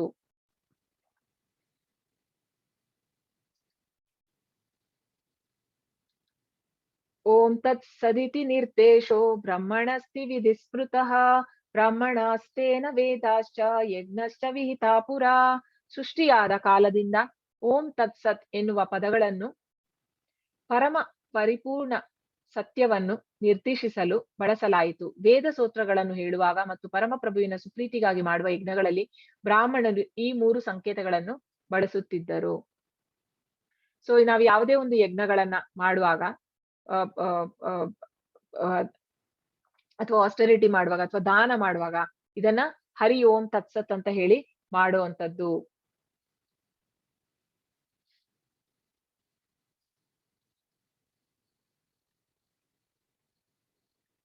ತಸ್ಮಾದ್ ಓಂ ಇತ್ಯುದಾಹೃತ್ಯ ಯಜ್ಞದಾನ ತಪಕ್ರಿಯಾಃ ಪ್ರವರ್ತಂತೆ ವಿಧಾನೋಕ್ತ ಸತತಂ ಬ್ರಹ್ಮವಾದಿನಾಂ. ಆದ್ದರಿಂದ ಧರ್ಮಗ್ರಂಥಗಳ ನಿಯಮಗಳಿಗೆ ಅನುಗುಣವಾಗಿ ಯಜ್ಞ, ದಾನ ಮತ್ತು ತಪಸ್ಸುಗಳ ಆಚರಣೆಯನ್ನು ಕೈಗೊಳ್ಳುವ ಆಧ್ಯಾತ್ಮಿಕವಾದಿಗಳು ಪರಮ ಸತ್ಯವನ್ನು ಪಡೆಯಲು ಯಾವಾಗಲೂ ಓಂನಿಂದ ಪ್ರಾರಂಭಿಸುತ್ತಾರೆ. ಸೊ ನಾವು ಯಾವುದೇ ಒಂದು ಯಜ್ಞ, ದಾನ, ತಪಸ್ಸು ಏನೇ ಮಾಡುವಂಥದ್ದು ಎಲ್ಲ ಕೃಷ್ಣ ಹೇಳುವಂಥದ್ದು ನಾವು ಧರ್ಮದ ಪ್ರಕಾರ ಇರ್ಬೇಕು. ಅಂದ್ರೆ ಧರ್ಮ ಏನ್ ಹೇಳುತ್ತೆ, ಸಾಧು, ಶಾಸ್ತ್ರ, ಗುರು ಎಲ್ಲರೂ ಒಂದೇ ಲೈನ್ ಅಲ್ಲಿ ಇರ್ಬೇಕು, ಎಲ್ಲ ಹೇಳುವಂಥದ್ದು ಒಂದೇ ಇರ್ಬೇಕು, ಅಂತದನ್ನ ಮಾತ್ರ ನಾವು ಫಾಲೋ ಮಾಡುವಂಥದ್ದು. ಸೊ ಓಂ ಇಂದ ನಾವು ಯಾವುದೇ ಒಂದು ಮಾಡುವಾಗ ಓಂ ಇತಿ ಏತದ್ ಬ್ರಹ್ಮಣೆ ನಿರ್ದೇಶಿತ್ ನಾಮ ಋಗ್ವೇದ. ಓಂ ಅಂದರೆ ವಿಷ್ಣು. ಓಂ ಅನ್ನು ವೇದ ಮಂತ್ರಗಳ ಶುರುವಿಗೆ ಸೇರಿಸಲಾಗುತ್ತದೆ. ಇದು ಮಂಟಗಳ ಪರೋಕ್ಷ ಗುರಿಯನ್ನು ಸೂಚಿಸುತ್ತದೆ. ಅಂದ್ರೆ ಯಾವುದೇ ಒಂದು ನಾವು ಸ್ಯಾಕ್ರಿಫೈಸ್ ಅನ್ನ ಮಾಡುವಾಗ ಓಂ ಅಂತ ಹೇಳಿ ಸ್ಟಾರ್ಟ್ ಮಾಡುವಂತದ್ದು. ಅಂದ್ರೆ ಈಗ 3 ಬಗ್ಗೆ, ಅಂದ್ರೆ ಓಂ ತತ್ಸತ್ ಅಂತ ಹೇಳಿದ್ವಿ ನಾವು. ಯಾಕೆ ಅಂತ ಹೇಳಿದ್ರೆ ಇದು ಕೃಷ್ಣನನ್ನ ಪ್ರತಿಬಿಂಬಿಸುವಂತದ್ದು, ವಿಷ್ಣುವನ್ನ. ಹಾಗೂ ಇದು ಯಾವುದೇ ಒಂದು ಯಜ್ಞಗಳು ಮಾಡುವಾಗ ಮಾಡುವಂಥದ್ದು. ಸೊ ಈಗ ಒಂದೊಂದಕ್ಕೆ ಓಂ ಅಂತ ಹೇಳಿದ್ರೆ ಏನು, ಓಮನ್ನ ನಾವು ಯಾವುದೇ ಒಂದು ಪೂಜೆ ಶುರುವಾಗುವಾಗ ಹೇಳುವಂಥದ್ದು. ಮತ್ತೆ ತತ್ ಅಂತ ಹೇಳಿದ್ರೆ ಏನು, ಓಂ ತತ್ ಸತ್ ಅಲ್ವಾ, 3 ಅಕ್ಷರಗಳು. ತದಿತ್ಯನಭಿಸಂಧಾಯ ಫಲಂ ಯಜ್ಞ ಕ್ರಿಯಾಃ ದಾನ ಕ್ರಿಯಾಶ್ಚ ವಿವಿಧಾಃ ಕ್ರಿಯಂತೆ ಮೋಕ್ಷಕಾಂಕ್ಷಿಭಿಃ. ಮನುಷ್ಯನು ಯಾವ ಫಲಾಪೇಕ್ಷೆ ಇಲ್ಲದೆ ತತ್ ಎಂಬ ಪದವನ್ನು ಉಚ್ಚರಿಸಿ ವಿವಿಧ ಬಗೆಗಳ ಯಜ್ಞ, ತಪಸ್ಸು ಮತ್ತು ದಾನಗಳನ್ನು ಮಾಡಬೇಕು. ಇಂತಹ ಆಧ್ಯಾತ್ಮಿಕ ಕರ್ಮಗಳ ಉದ್ದೇಶ ಮೋಕ್ಷವನ್ನು ಪಡೆಯುವುದು. ಸೊ ತತ್ ಅಂತ ಹೇಳಿ ಯೂಸ್ ಮಾಡುವಂಥದ್ದು ಯಾಕೆ, ಮುಕ್ತಿ. ತತ್ ತ್ವಂ ಅಸಿ, ಚಾಂದೋಗ್ಯ ಉಪನಿಷತ್. ತತ್ ಮುಕ್ತಿಗಾಗಿ ನಡೆಸುವ ನಿಷ್ಕಾಮ ಕರ್ಮದ ಪ್ರತೀತ ಆಗಿದೆ. ಈ ಕರ್ಮಗಳು ಲೌಕಿಕ ಲಾಭಗಳನ್ನು ಬಯಸದೆ ಸಾಧಕನಿಂದ ಮಾಡಲ್ಪಡುತ್ತದೆ ಅಂತ ಹೇಳಿದ್ರೆ, ಒಂದು ಮುಕ್ತಿಗೆ ಹಾಗೂ ಯಾವುದೇ ಒಂದು ಭೌತಿಕ ಇಚ್ಛೆಗೋಸ್ಕರ ಮಾಡುವಂಥದ್ದಲ್ಲ. ಮುಕ್ತಿ ಇಲ್ಲದೆ ಭೌತಿಕ ಕಾಮನೆಗಳಿಲ್ಲದೆ ಮಾಡುವಂತ ಒಂದು ಯಜ್ಞ. ಇದನ್ನ ನಿಷ್ಕಾಮ ಕರ್ಮ ಅಂತ ಸಹ ಹೇಳ್ತೀವಿ. ಹಾಗೂ ಇದು ಮುಕ್ತಿಗೋಸ್ಕರ ಹೇಳುವಂಥದ್ದು, ತತ್ ಅಂತ ಯೂಸ್ ಮಾಡುವಂಥದ್ದು. ನೆಕ್ಸ್ಟ್ ಬರುವಂಥದ್ದು ಸತ್. ಸದ್ಭಾವೇ ಸಾಧುಭಾವೇ ಚ ಸದಿತ್ಯೇ ಪ್ರಯುಜ್ಯತೆ ಪ್ರಶಸ್ತೆ ಕರ್ಮಣಿ ತಥಾ ಸಚ್ಶಬ್ದ ಪಾರ್ಥ ಯುಜ್ಯತೆ ಯಜ್ಞೆ ತಪಸಿ ದಾನೆ ಚ ಸ್ಥಿತಿ ಸದತಿ ಚೋದ್ಯತೆ ಕರ್ಮ ಚೈವ ತದರ್ಥೀಯಂ ಸಿದಿತ್ಯೇವಾಭಿಧೀಯತೆ. ಅರ್ಜುನನೇ, ಭಕ್ತಿ ಸೇವೆಯ ಗುರಿಯು ಪರಿಪೂರ್ಣ ಸತ್ಯ. ಅದನ್ನು ಸತ್ ಎನ್ನುವ ಪದವು ಸೂಚಿಸುತ್ತದೆ. ಇಂತಹ ಯಜ್ಞಗಳನ್ನು ಮಾಡುವಾತನು ಮತ್ತು ಪರಮ ಪುರುಷನ ಸುಪ್ರೀತಿಗಾಗಿ ದಿವ್ಯ ಸ್ವಭಾವಕ್ಕೆ ನಿಷ್ಠವಾಗಿ ನಡೆಸುವ ಎಲ್ಲಾ ಯಜ್ಞ ತಪಸ್ಸು ಮತ್ತು ದಾನಗಳನ್ನು ಸತ್ ಎಂದು ಕರೆಯುತ್ತಾರೆ. ಸದ್ ಏವ ಸೌಮ್ಯಂ ಚಾಂದೋಗ್ಯ ಉಪನಿಷತ್. ಸತ್ ಪೂರ್ಣ ಆಧ್ಯಾತ್ಮದ ಅರಿವಿಗಾಗಿ ನಡೆಸುವ ಪರಮಾತ್ಮನ ಸೇವೆಯ ಪ್ರತೀಕ. ಈ ಕಾರ್ಯದಲ್ಲಿ ಕರ್ಮಿಯು ನಿತ್ಯನಾಗುತ್ತಾನೆ. ಈ ಕರ್ಮಗಳು ನಿತ್ಯತೆಯನ್ನು ಸೂಚಿಸುತ್ತದೆ ಹಾಗೂ ಇದರ ಫಲವು ನಿತ್ಯತೆಯನ್ನು ಸೂಚಿಸುತ್ತದೆ ಅಂತ ಹೇಳಿದ್ರೆ ಇದು ಕೃಷ್ಣನನ್ನ ಸೂಚಿಸುವಂತದ್ದು. ಹಾಗೂ ಇದನ್ನ ಯಾರು ಮಾಡ್ತಾರೆ ಅವರು ಸಹ ಸತ್ ಅಂತ ಹೇಳಿ ಅವರನ್ನ ನಾವು ಹೇಳುವಂತದ್ದು. Seeker of the absolute truth ಅಂತ ಹೇಳಿ. ಸೊ ಎಲ್ಲಾ ನಾವು ಯಾವುದೇ ಒಂದು ದಾನ ತಪ ಎಲ್ಲ ಮಾಡುವಂತದ್ದು ಕೃಷ್ಣನನ್ನ ಪ್ಲೀಸ್ ಮಾಡ್ಲಿಕ್ಕೆ. ಅಶ್ರದ್ಧಯ ಹುತಂ ದತ್ತಂ ತಪಸ್ತಪ್ತಂ ಕೃತಂ ಚ ಯತ್ ಅಸದ್ದಿತ್ಯುಚ್ಯತೆ ಪಾರ್ಥ ನ ಚ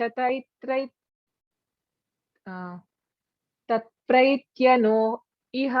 ಅರ್ಜುನನೇ, ಪರಮ ಪ್ರಭುವಿನಲ್ಲಿ ಶ್ರದ್ಧೆಯಿಂದ ಮಾಡಿದ ಯಾವುದೇ ಯಜ್ಞ ದಾನ ಅಥವಾ ತಪಸ್ಸು ಅಶಾಶ್ವತ, ಅದನ್ನು ಅಸತ್ ಎಂದು ಕರೀತಾರೆ. ಅದೇ ಇದು ಯಾವುದನ್ನು ಲೆಕ್ಕಿಸದೆ ನಾವು ಶ್ರದ್ಧೆ ಇಲ್ಲದೆ ಧರ್ಮ ಗ್ರಂಥಗಳಿಗೆ ಅನುಸಾರವಿಲ್ಲದೆ ಮಾಡುವಂಥದ್ದು ಏನಾಗುವಂಥದ್ದು ಅದನ್ನ ಅಸತ್ ಅಂತ ಹೇಳುವಂಥದ್ದು. ಸತ್ ಅಲ್ಲ, ಅದು ಅಸತ್ ಆಗುವಂಥದ್ದು.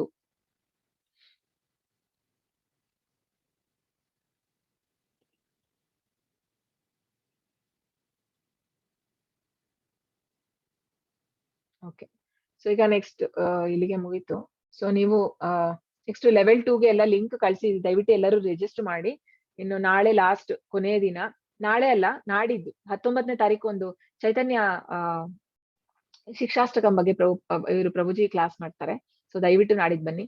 ಹಾಗೂ ಇದು ಡೊನೇಷನ್ದು ಲಿಂಕ್ ನಾವು ಗ್ರೂಪ್ ಅಲ್ಲಿ ಹಾಕ್ತಿವಿ. ಸೊ ನಮ್ಮ ಟೆಂಪಲ್ ಬರ್ತಾ ಇರುವಂತದ್ದು ಇಸ್ಕಾನ್ ಮಂಗಳೂರು. ಸೊ ಅದಕ್ಕೆ ತಮ್ಮಲ್ಲಿ ಕೈಲಾದಷ್ಟು ಯಾವ್ದಾದ್ರು ರೀತಿಯಲ್ಲಿ ಸಹಾಯ ಮಾಡಿ ಅಂತ ನಾವು ಕೇಳ್ಕೊಳ್ತೀವಿ. ಸೊ ಧನ್ಯವಾದಗಳು. ಒಂದ್ ನಿಮಿಷ, ಐ ಥಿಂಕ್ ಒಂದು ಸ್ಲೈಡ್ ಬಾಕಿ ಇತ್ತು.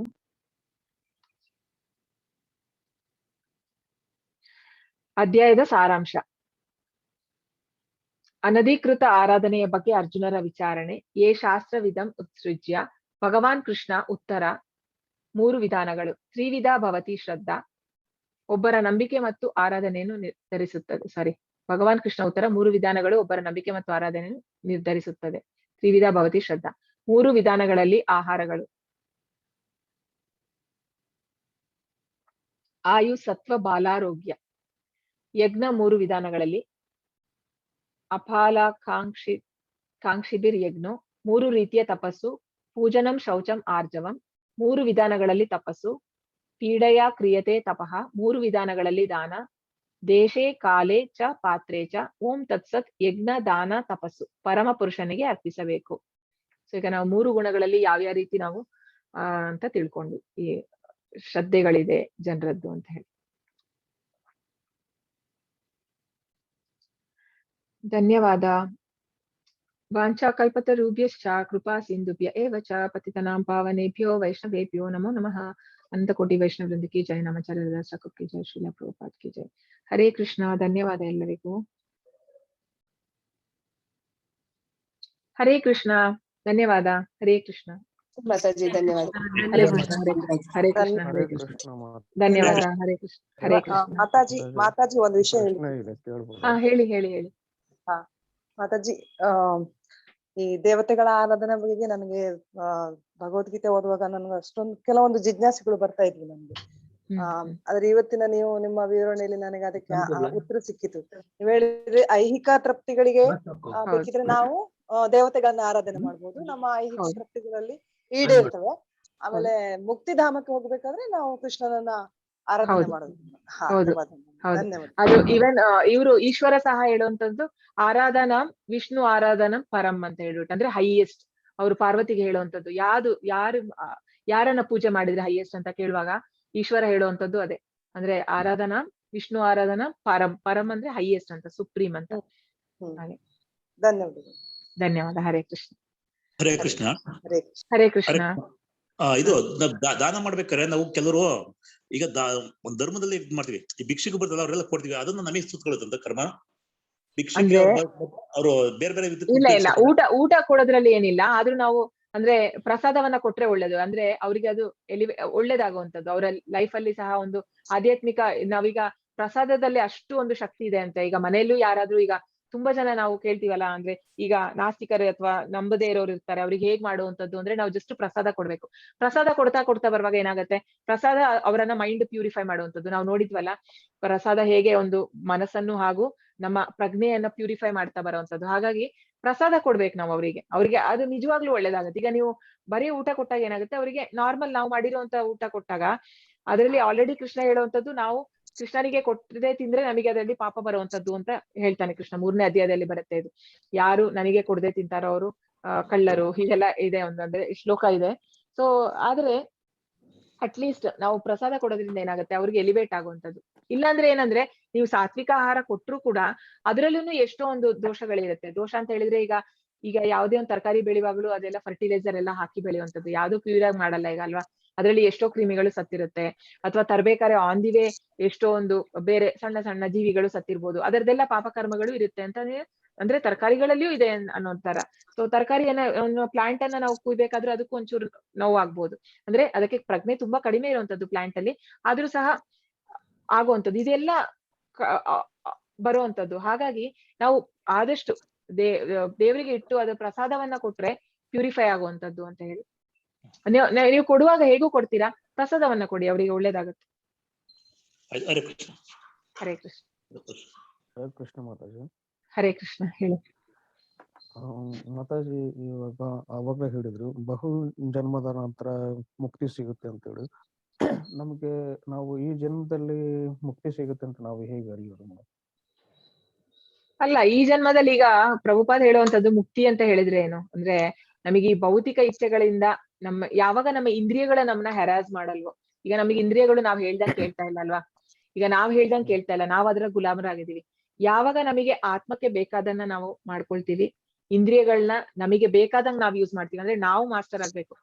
ಆತ್ಮ ಅನ್ನೋದು ಮಾಸ್ಟರ್ ಆಗ್ಬೇಕು, ಅದು ನಮ್ಮ ಗುಲಾಮರಾಗಿರ್ಬೇಕು. ಈಗ ಮೈಂಡ್ ಮತ್ತೆ ಬೇರೆ ಎಲ್ಲ ನಮ್ಮಿಂದ ಕೆಳಗಡೆ ಬರುವಂತದ್ದು. ಅಂದ್ರೆ ಯಾವುದೆಲ್ಲ ಈಗ ಕೃಷ್ಣ ಹೇಳುವಂತದ್ದು, ಮೊದ್ಲಿಗೆ ಬರುವಂತದ್ದು ದೇಹ ಬಂದು ಡೆಡ್ ವಸ್ತು.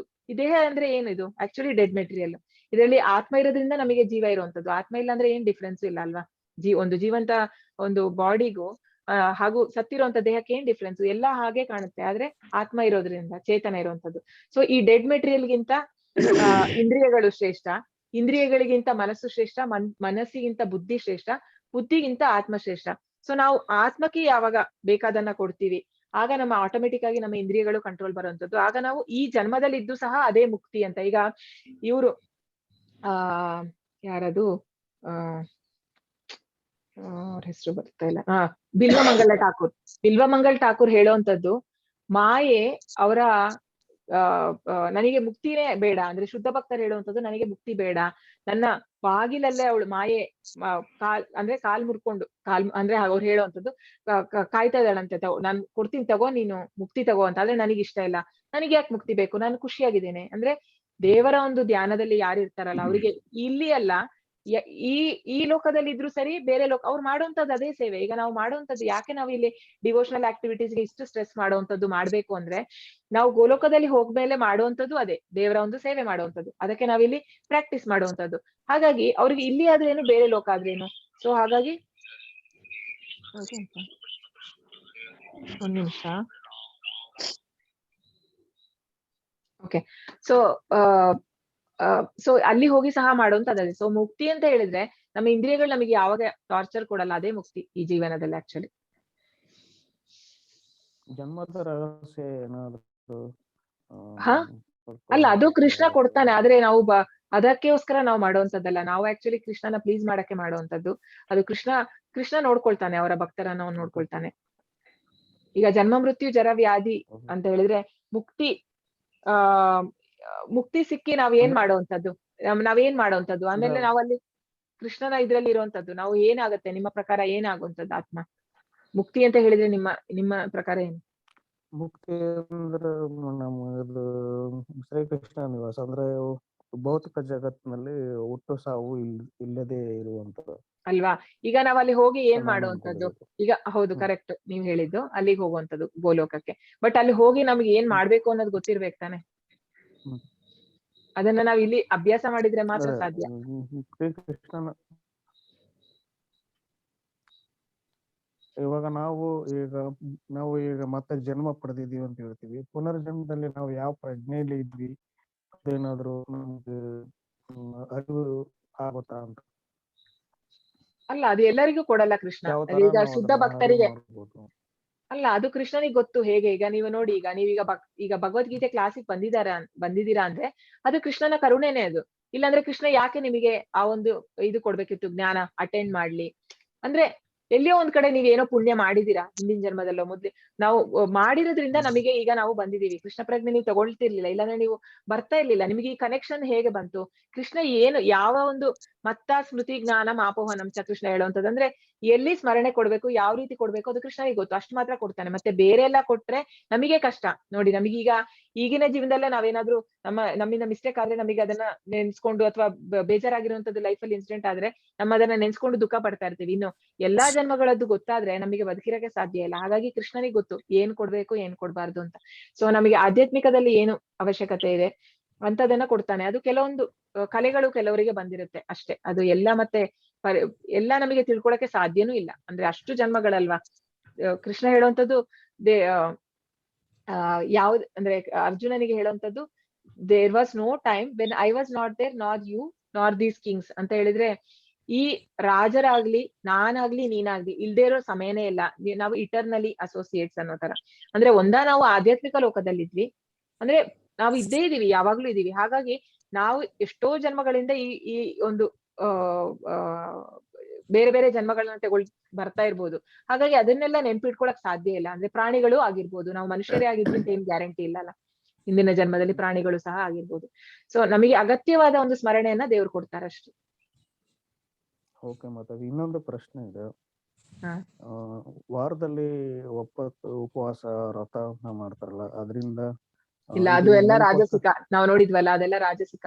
ಅಂದ್ರೆ ಶಾಸ್ತ್ರದಲ್ಲಿ ಇಲ್ದೇ ಇದ್ರೆ, ಪ್ರಭುಪಾದ್ ಹೇಳುವಂತದ್ದು ಶಾಸ್ತ್ರದಲ್ಲಿ ಇಲ್ದೇ ಇದ್ರೆ ಸರಿಯಾದ ಒಂದು ಅಂದ್ರೆ ಈಗ ನೀವು ಇದನ್ನ ಮಾಡ್ಬೋದು. ಈಗ ಏಕಾದಶಿ ಮಾಡುವಂತದ್ದು ಶಾಸ್ತ್ರದಲ್ಲಿ ಇರುವಂತದ್ದು ಓಕೆ. ಅಂದ್ರೆ ನಿಮ್ಮ ಒಂದು ಪ್ರಾಪರ್ ಸಂಪ್ರದಾಯದಲ್ಲಿ ಬರ್ಬೇಕು ಅಂತದನ್ನ ನಾವು ಫಾಲೋ ಮಾಡ್ಬೋದು. ಇಲ್ಲ ಅಂದ್ರೆ ಬೇರೆ ವ್ರತಗಳೆಲ್ಲ ಅದೆಲ್ಲ ಮತ್ತೆ ಯಾಕಂತ ಹೇಳಿದ್ರೆ ಆ ವ್ರತಗಳಲ್ಲಿ ಒಂದು ಉದ್ದೇಶ ಇದೆ, ಯಾವುದೋ ಒಂದು ಫಲಾಪೇಕ್ಷಿತ ಉದ್ದೇಶಕ್ಕೋಸ್ಕರ ಮಾಡುವಂತದ್ದು. ಹಾಗಾಗಿ ಅದು ಸಾತ್ವಿಕವಾದ ಇದಲ್ಲ ಅಂತ ಹೇಳಿ. ಏಕಾದಶಿಯಲ್ಲಿ ನಾವೀಗ ಮಾಡ್ತಾರೆ, ಅದ್ರಲ್ಲಿ ಯಾವುದೇ ಒಂದು ಇದಿಲ್ಲ. ಕೃಷ್ಣನನ್ನ ಪ್ಲೀಸ್ ಮಾಡಕ್ಕೆ ಮಾಡುವಂತದ್ದು, ನಿರ್ಜಲ ಮಾಡುವಂತದ್ದು, ಅಂದ್ರೆ ನೀರೇ ಕುಡಿದೇ ಮಾಡುವಂತ ವ್ರತಗಳು, ಅದೆಲ್ಲ ಜಸ್ಟ್ ದೇವರನ್ನ ಪ್ಲೀಸ್ ಮಾಡುವಂತದ್ದು. ಅದು ಸಾತ್ವಿಕವಾದದ್ದು. ಈಗ ನೀವು ವ್ರತ ಅಂತ ಹೇಳ್ತೀರಲ್ಲ, ಅದ್ರ ಹಿಂದೆ ಒಂದು ಉದ್ದೇಶ ಇರುತ್ತಲ್ವಾ, ಆ ತರದ್ದಾದ್ರೆ ಅದು ರಾಜಸಿಕ ಆಗುವಂತದ್ದು. ಅದು ಉದ್ದೇಶ ಒಳ್ಳೆ ಪೂರ್ವಕವಾಗಿ ಒಂದು ಒಳ್ಳೆ ಉದ್ದೇಶ ಇತ್ತು ಅಂತ ಅದು ಮಾಡ್ಬೋದಾದ್ರೆ? ಅದೇ ಆ ಉದ್ದೇಶ ನಮ್ಮ ಓನ್ ಪರ್ಸನಲ್ ಇದಾಗಬಾರ್ದು. ಅದು ಶಾಸ್ತ್ರಗಳು ಏನ್ ಹೇಳುತ್ತೆ ಅದ್ರ ಪ್ರಕಾರ ಇದೆಯಾ ನನ್ನದು. ಅದೇ ಈಗ ನೋಡಿ, ನಮ್ದು ಓನ್ ಫೇತ್ ಅಂತ ಈಗ ನಾವು ಓದಿದ್ದು ಅದೇ ಇವತ್ತಿನ ಅಧ್ಯಾಯದಲ್ಲಿ. ನಮ್ಮ ಪ್ರಕಾರ ಏನು ಒಳ್ಳೇದು ಅದಲ್ಲ, ಶಾಸ್ತ್ರಗಳಲ್ಲಿ ಏನ್ ಹೇಳಿದೆ ಅದು ಅದರ ಪ್ರಕಾರ ಹೋಗ್ಬೇಕು. ಧನ್ಯವಾದ. ಹರೇ ಕೃಷ್ಣ. ಹರೇ ಕೃಷ್ಣ. ಮಾತಾಜಿ, ಇದು ಓಂ ತತ್ಸತ್ ಅಂತ ಇದೆಯಲ್ಲ, ಓಂ ತತ್ಸತ್ ಅನ್ನೋದು ಓಂ ತತ್ಸತ್ ಹೌದು, ಕೃಷ್ಣ ಸಂಬಂಧಪಟ್ಟಿದ್ದು. ಹೌದು ಕೃಷ್ಣನ ವಿಷ್ಣುನ ಹೇಳುವಂತದ್ದು ಅದು ಓಂ ತತ್ಸತ್ ಅಂತ ಹೇಳಿದ್ರೆ. ಅದು ನಮ್ ದಾನ ಮಾಡ್ಬೇಕಾದ್ರೆ ತತ್ ಅಂತ ಏನೋ ಹೇಳಿ ಕೊಡ್ಬೇಕು. ಓಂ ತತ್ಸತ್, ಹೌದೌದು, ಓಂ ತತ್ಸತ್ ಅಂತ ಹೇಳಿ ಕೊಡ್ಬೇಕು. ನಾವ್ ಏನೇ ಮಾಡುವಾಗ ಅಟ್ಲೀಸ್ಟ್ ಅದನ್ನ ಹೇಳಿ ಕೊಟ್ರೆ ಅದು ಅಕರ್ಮ ಆಗುವಂತದ್ದು. ಆಗ ನಮಗೆ ಯಾವುದೇ ಒಂದು ಕರ್ಮ ಅಂಟಲ್ಲ ಅಂತ ಹೇಳ್ತಾರೆ. ಹರಿ ಓಂ ತತ್ಸತ್ ಅಂತ ಹೇಳಿ. ಮಾತಾಜಿ, ಇವಾಗ ಯಜ್ಞ ಮಾಡ್ತಾರಲ್ಲ, ಅದರಿಂದ ನಮ್ಗೆ ಯಜ್ಞ ಅಂದ್ರೆ ಯಾವ ತರ, ಅದರಿಂದ ಏನು ಲಾಭ? ಅಲ್ಲ, ಯಜ್ಞಗಳು ನೋಡಿ, ಯಜ್ಞಗಳೆಲ್ಲ ಈಗ ಹೇಳಿರೋ ಹಾಗೆ ನೋಡಿ, ಅದೆಲ್ಲ ಬೇರೆ ಬೇರೆ ಯುಗಗಳಿಗೆ. ಓಕೆ, ಈಗ ದ್ವಾಪರ ಯುಗಕ್ಕೆ ಯಜ್ಞ ಇದ್ದಿದ್ದು. ಯಜ್ಞಗಳೆಲ್ಲ ನಾವು ನೋಡಿದ್ವಿ ಯಾವ ರೀತಿ ಯಜ್ಞ ಮಾಡುವಂಥದ್ದು. ಆಗೆಲ್ಲ ಅಂದ್ರೆ ಬೆಂಕಿ ಬರುವಂತದ್ದು ಸಹ ಈಗೆಲ್ಲ ಅಂದ್ರೆ ಮ್ಯಾಚ್ ಬಾಕ್ಸ್ ಹಚ್ಚಿ ಬರುವಂತದ್ದು. ಆದ್ರೆ ಆಗ ವೇದ ಮಂತ್ರಗಳಿಂದ ಬೆಂಕಿ ಬರ್ಸ್ತಾ ಇದ್ರಂತೆ ಯಜ್ಞಗಳಲ್ಲಿ. ಆ ರೀತಿ ಒಂದು ಪವರ್ ಇತ್ತು. ಹಾಗೂ ವೇದ ಪಠನ ಮಾಡುವಂತವ್ರು ಅಂತ ಬ್ರಾಹ್ಮಣರು ಸಹ ಇದ್ರು ಅವಾಗ. ಆದರೆ ಇವಾಗ ಕಲಿಯುಗಕ್ಕೆ ಹೇಳಿರುವಂತದ್ದು ಹರೇ ಕೃಷ್ಣ ಮಹಾಮಂತ್ರ. ಹರೇ ನಾಮ ಹರೇ ನಾಮ ಹರೇ ನಾಮ ಏವ ಕೇವಲಂ ಕಲೌ ನಾಸ್ತಿ ಏವ ನಾಸ್ತಿ ಏವ ನಾಸ್ತಿ ಗತಿರ್ ಅನ್ಯತಾ ಅಂದ್ರೆ ಸುಮಾರು ವೇದಗಳಲ್ಲಿ ಸಹ ಹೇಳಿರುವಂತದ್ದು, ಕಲಿಯುಗದಲ್ಲಿ ಬ್ರಹ್ಮನೇ ಹೇಳಿರುವಂತದ್ದು. ಅಂದ್ರೆ ಕಲಿಯುಗಕ್ಕೆ ಹರೇ ಕೃಷ್ಣ ಮಹಾಮಂತ್ರನೇ ಅಂತ ಹೇಳಿ. ಅಂದ್ರೆ ಕಲಿಯುಗದಲ್ಲಿ ಬೇರೆ ಎಲ್ಲವೂ ಕಷ್ಟ ನಮಗೆ ಮಾಡುವಂತದ್ದು. ಅಷ್ಟೊಂದು ಆಸ್ಟರಿಟಿ ಆಗ್ಲಿ ಯಾವ್ದು ಮಾಡೋದು ಕಷ್ಟ, ಆಯುಷು ಕಮ್ಮಿ, ಅದೆಲ್ಲ ದುಬಾರಿ, ಯಜ್ಞಗಳೆಲ್ಲ ತುಂಬಾ ದುಬಾರಿ. ಹಾಗಾಗಿ ಚೈತನ್ಯ ಮಹಾಪ್ರಭುಗಳು ಕೊಟ್ಟಿರುವಂತದ್ದು, ಅಂದ್ರೆ ಅವ್ರು ಕೊಟ್ಟಿರೋದಂತೂ ಅಂದ್ರೆ ಅವ್ರು ಅದನ್ನ ಇದ್ ಮಾಡಿ 500 ವರ್ಷದ ಹಿಂದೆ ಸಂಕೀರ್ತನೆ ಶುರು ಮಾಡಿರುವಂತದ್ದು. ಆದ್ರೆ ಎಲ್ಲವೂ ವೇದಗಳಲ್ಲಿ ಇರೋದನ್ನೇ ಅವರು ಎಕ್ಸಿಕ್ಯೂಟ್ ಮಾಡಿರುವಂತದ್ದಷ್ಟೇ. ಸೊ ಹರಿನಾಮ ಇರುವಾಗ ನಾವು ಬೇರೆ ಬೇರೆ ಯಜ್ಞ ಮಾಡೋ ಅವಶ್ಯಕತೆ ಇಲ್ಲ ಅಂತ. ಯಜ್ಞ ನಾಮ್ ಜಪ ಯಜ್ಞೋಸ್ಮಿ ಅಂತ ಕೃಷ್ಣ ಹೇಳಿದಾರಲ್ವಾ, ಜಪ ಯಜ್ಞ ನಾನು, ಯಜ್ಞಗಳಲ್ಲಿ ನಾನು ಜಪ ಯಜ್ಞ ಅಂತ ಹೇಳಿ. ಸೊ ಹಾಗಾಗಿ ಜಪ ಮಾಡಿದ್ರು ಅದು ಯಜ್ಞ ಮಾಡಿದಾಗೆ. ನೀವು ಹರೇ ಕೃಷ್ಣ ಮಂತ್ರ ಹೇಳೋದು ಕೃಷ್ಣನಿಗೆ ಯಜ್ಞ ಮಾಡಿದಾಗೆ ಅದು ಸಮ. ಧನ್ಯವಾದ. ಹರೇ ಕೃಷ್ಣ. ಮಾತಾಜಿ, ಈಗ ನಾವು ಜಪ ಮಾಡ್ತಾ ಇರ್ತೀವಿ. ಒಂದ್ ನಿಮಿಷ, ಬೇರೆ ಯಾರ್ದಾರು ಪ್ರಶ್ನೆ ಇದೆಯಾ ಕೇಳೋಣ. ಮಾತಾಜಿ ಕೇಳಿಸ್ತೀರಾ? ಒಂದ್ ನಿಮಿಷ ಸರ್, ಬೇರೆ ಯಾರ್ದಾರು ಪ್ರಶ್ನೆ ಇದೆಯಾ ಕೇಳೋಣ. ಅರವಿಂದ್ ಪ್ರಸಾದ್ ಪ್ರಭುಜಿ, ಹರೇ ಕೃಷ್ಣ, ಪ್ರಶ್ನೆ ಇದೆಯಾ ನಿಮ್ದು? ಇಲ್ಲ ಮಾತಾಜಿ, ನಂದೇನ್ ಪ್ರಶ್ನೆ ಇಲ್ಲ. ಓಕೆ, ಧನ್ಯವಾದ. ಬೇರೆ ಯಾರ್ದಾರು ಪ್ರಶ್ನೆ ಇದೆಯಾ? ಓಕೆ, ಹೇಳಿ, ನೀವ್ ಹೇಳಿ ಮಧುಸೂದನ್ ಅವರೇ ಹೇಳಿ. ಮಾತಾಜಿ, ಇವಾಗ ನಾವು ಜಪ ಮಾಡ್ತಾ ಇರ್ತೀವಿ, ಹರಿಕೃಷ್ಣ ಮಂತ್ರ ಜಪ ಮಾಡುವಾಗ, ಇವಾಗ ನಾವು ಕಣ್ಮುಚ್ಚಿ ಮಾಡುವಾಗ ನಮ್ಗೆ ಒಂದ್ ಕಡೆ ಕೆಲವು ಇದು ಕಾನ್ಸಂಟ್ರೇಷನ್ ಯಾವ್ದೋ ನೆನಪು ಬಂದಾಗ ಅದು ಅಪೂರ್ಣ ಆಗುತ್ತೆ. ಇಲ್ಲ ಅದೇನಂತ ಹೇಳಿದ್ರೆ ಆಕ್ಚುಲಿ ಅಂದ್ರೆ ನಾವು ಹೇಳಿ, ಕಂಪ್ಲೀಟ್ ಮಾಡಿ. ಹೇಳಿ ಮಾತಾಡಿ. ಅಲ್ಲ, ನೀವು ಕಂಪ್ಲೀಟ್ ಮಾಡ್ತಾ ಇದ್ರಿ, ಏನ್ ಥಾಟ್ಸ್ ಅಂತ.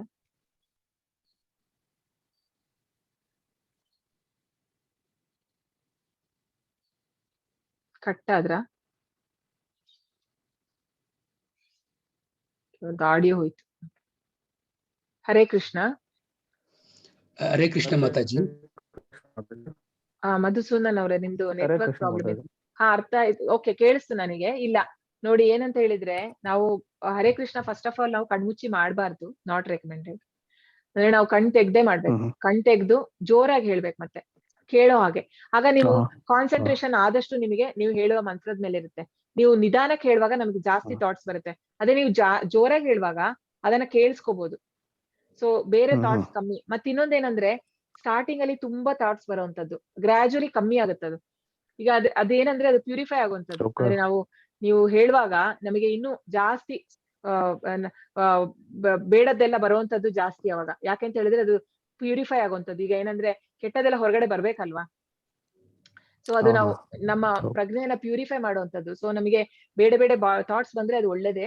ಅದು ಎಲ್ಲ ಪ್ಯೂರಿಫೈ ಆಗಿ ಒಂದು ಸ್ಟೇಜ್ ಬರುತ್ತೆ ನಿಮ್ಗೆ, ಅದೆಲ್ಲ ಬರಲ್ಲ. ಆಮೇಲೆ ಹೇಳ್ತಾ ಅದು ಪ್ಯೂರಿಫೈ ಆಗಿ ಆಮೇಲೆ ಮತ್ತೆ ನಿಮ್ಗೆ ಹರೇ ಕೃಷ್ಣ ಮಾತ್ರ ಬರುವಂತದ್ದು, ಬೇರೆ ಯಾವ ಥಾಟ್ಸ್ ಬರಲ್ಲ. ಅದು ಮಾಡ್ತಾ ಬರುತ್ತೆ. ಅದು ಒಳ್ಳೇದೇ ಅದು. ಅಂದ್ರೆ ಅದ್ರ ಸ್ಟಾರ್ಟಿಂಗ್ ಅಲ್ಲಿ ಬರುವಂತದ್ದು. ಹೇಳಿ ಅರವಿಂದ್ ಪ್ರಭುಜಿ, ಹೇಳಿ. ಮಾತಾಜಿ, ಈಗ ಕಲಿಯುಗದಲ್ಲಿ ಯಜ್ಞ ಏನು ಮಾಡದ್ ಬೇಡ, ಹರೇ ಕೃಷ್ಣ ಹರೇ ರಾಮ ಮಂತ್ರ ಜಪಿತ ಮಾಡಿದ್ರೆ ಸಾಕು. ನಾವು ಕೆಲವು ಕಡೆ ಕೆಲವು ಫಂಕ್ಷನ್ ಅಲ್ಲಿ ನೋಡ್ತೀವಿ, ಯಜ್ಞ ಮಾಡ್ತಾರೆ, ಬೆಂಕಿನೆಲ್ಲ ಹಾಕಿ ಪೂಜೆ ಮಾಡ್ತಾರೆ. ಅದು ಈಗ ಅವಶ್ಯಕತೆ ಇಲ್ಲ, ಸರಿನಾ ಇದು? ಹೌದು, ಹಾಗೆ ಹೇಳಿರುವಂತದ್ದು. ಎಸ್, ಪ್ರಭುಪಾದ್ ಸಹ ಹೇಳುವಂತದ್ದು, ಯಜ್ಞಗಳು ಮಾಡೋ ಅವಶ್ಯಕತೆ ಇಲ್ಲ. ಈಗ ಜಪ ಯಜ್ಞ ಮಾಡಿದ್ರೇನೆ ಅದ್ರಲ್ಲಿ ಎಲ್ಲ ಸಿಗುವಂತದ್ದು. ಈಗ ಸರಿಯಾದ ಟೈಮಲ್ಲಿ ಮಳೆ ಬೆಳೆ ಎಲ್ಲಾನು ಈಗ ಯಜ್ಞ ಚಕ್ರದಲ್ಲಿ ನಾವು ನೋಡಿದ್ವಿ. ಯಜ್ಞದಲ್ಲಿ ವೇದಗಳಲ್ಲಿ ಹೇಳಿರುವಂತದ್ದು ಯಜ್ಞ. ಸೊ ಅದೇ ವೇದಗಳಲ್ಲೇನೆ ಹೇಳಿರುವಂತದ್ದು ಕಲಿಯುಗಕ್ಕೆ ಇದು ಅಂತ ಹೇಳಿ. ಸೊ ಹಾಗಿರುವಾಗ ನಮಗೆ ಬೇರೆ ಬೇರೆ ಯಜ್ಞಗಳು ಮಾಡೋ ಅವಶ್ಯಕತೆ ಇಲ್ಲ ಈಗ. ಆದ್ರೆ ಜನರು ಮಾಡ್ತಾ ಇದ್ದಾರೆ. ಹೌದು. ಆಮೇಲೆ ಎರಡನೇ ಪ್ರಶ್ನೆ ಮಾತಾಜಿ, ನಿಮ್ಮ ಈ ಕ್ಲಾಸ್ ತುಂಬಾ ಶ್ರೇಷ್ಠವಾಗಿದೆ ಮಾತಾಜಿ.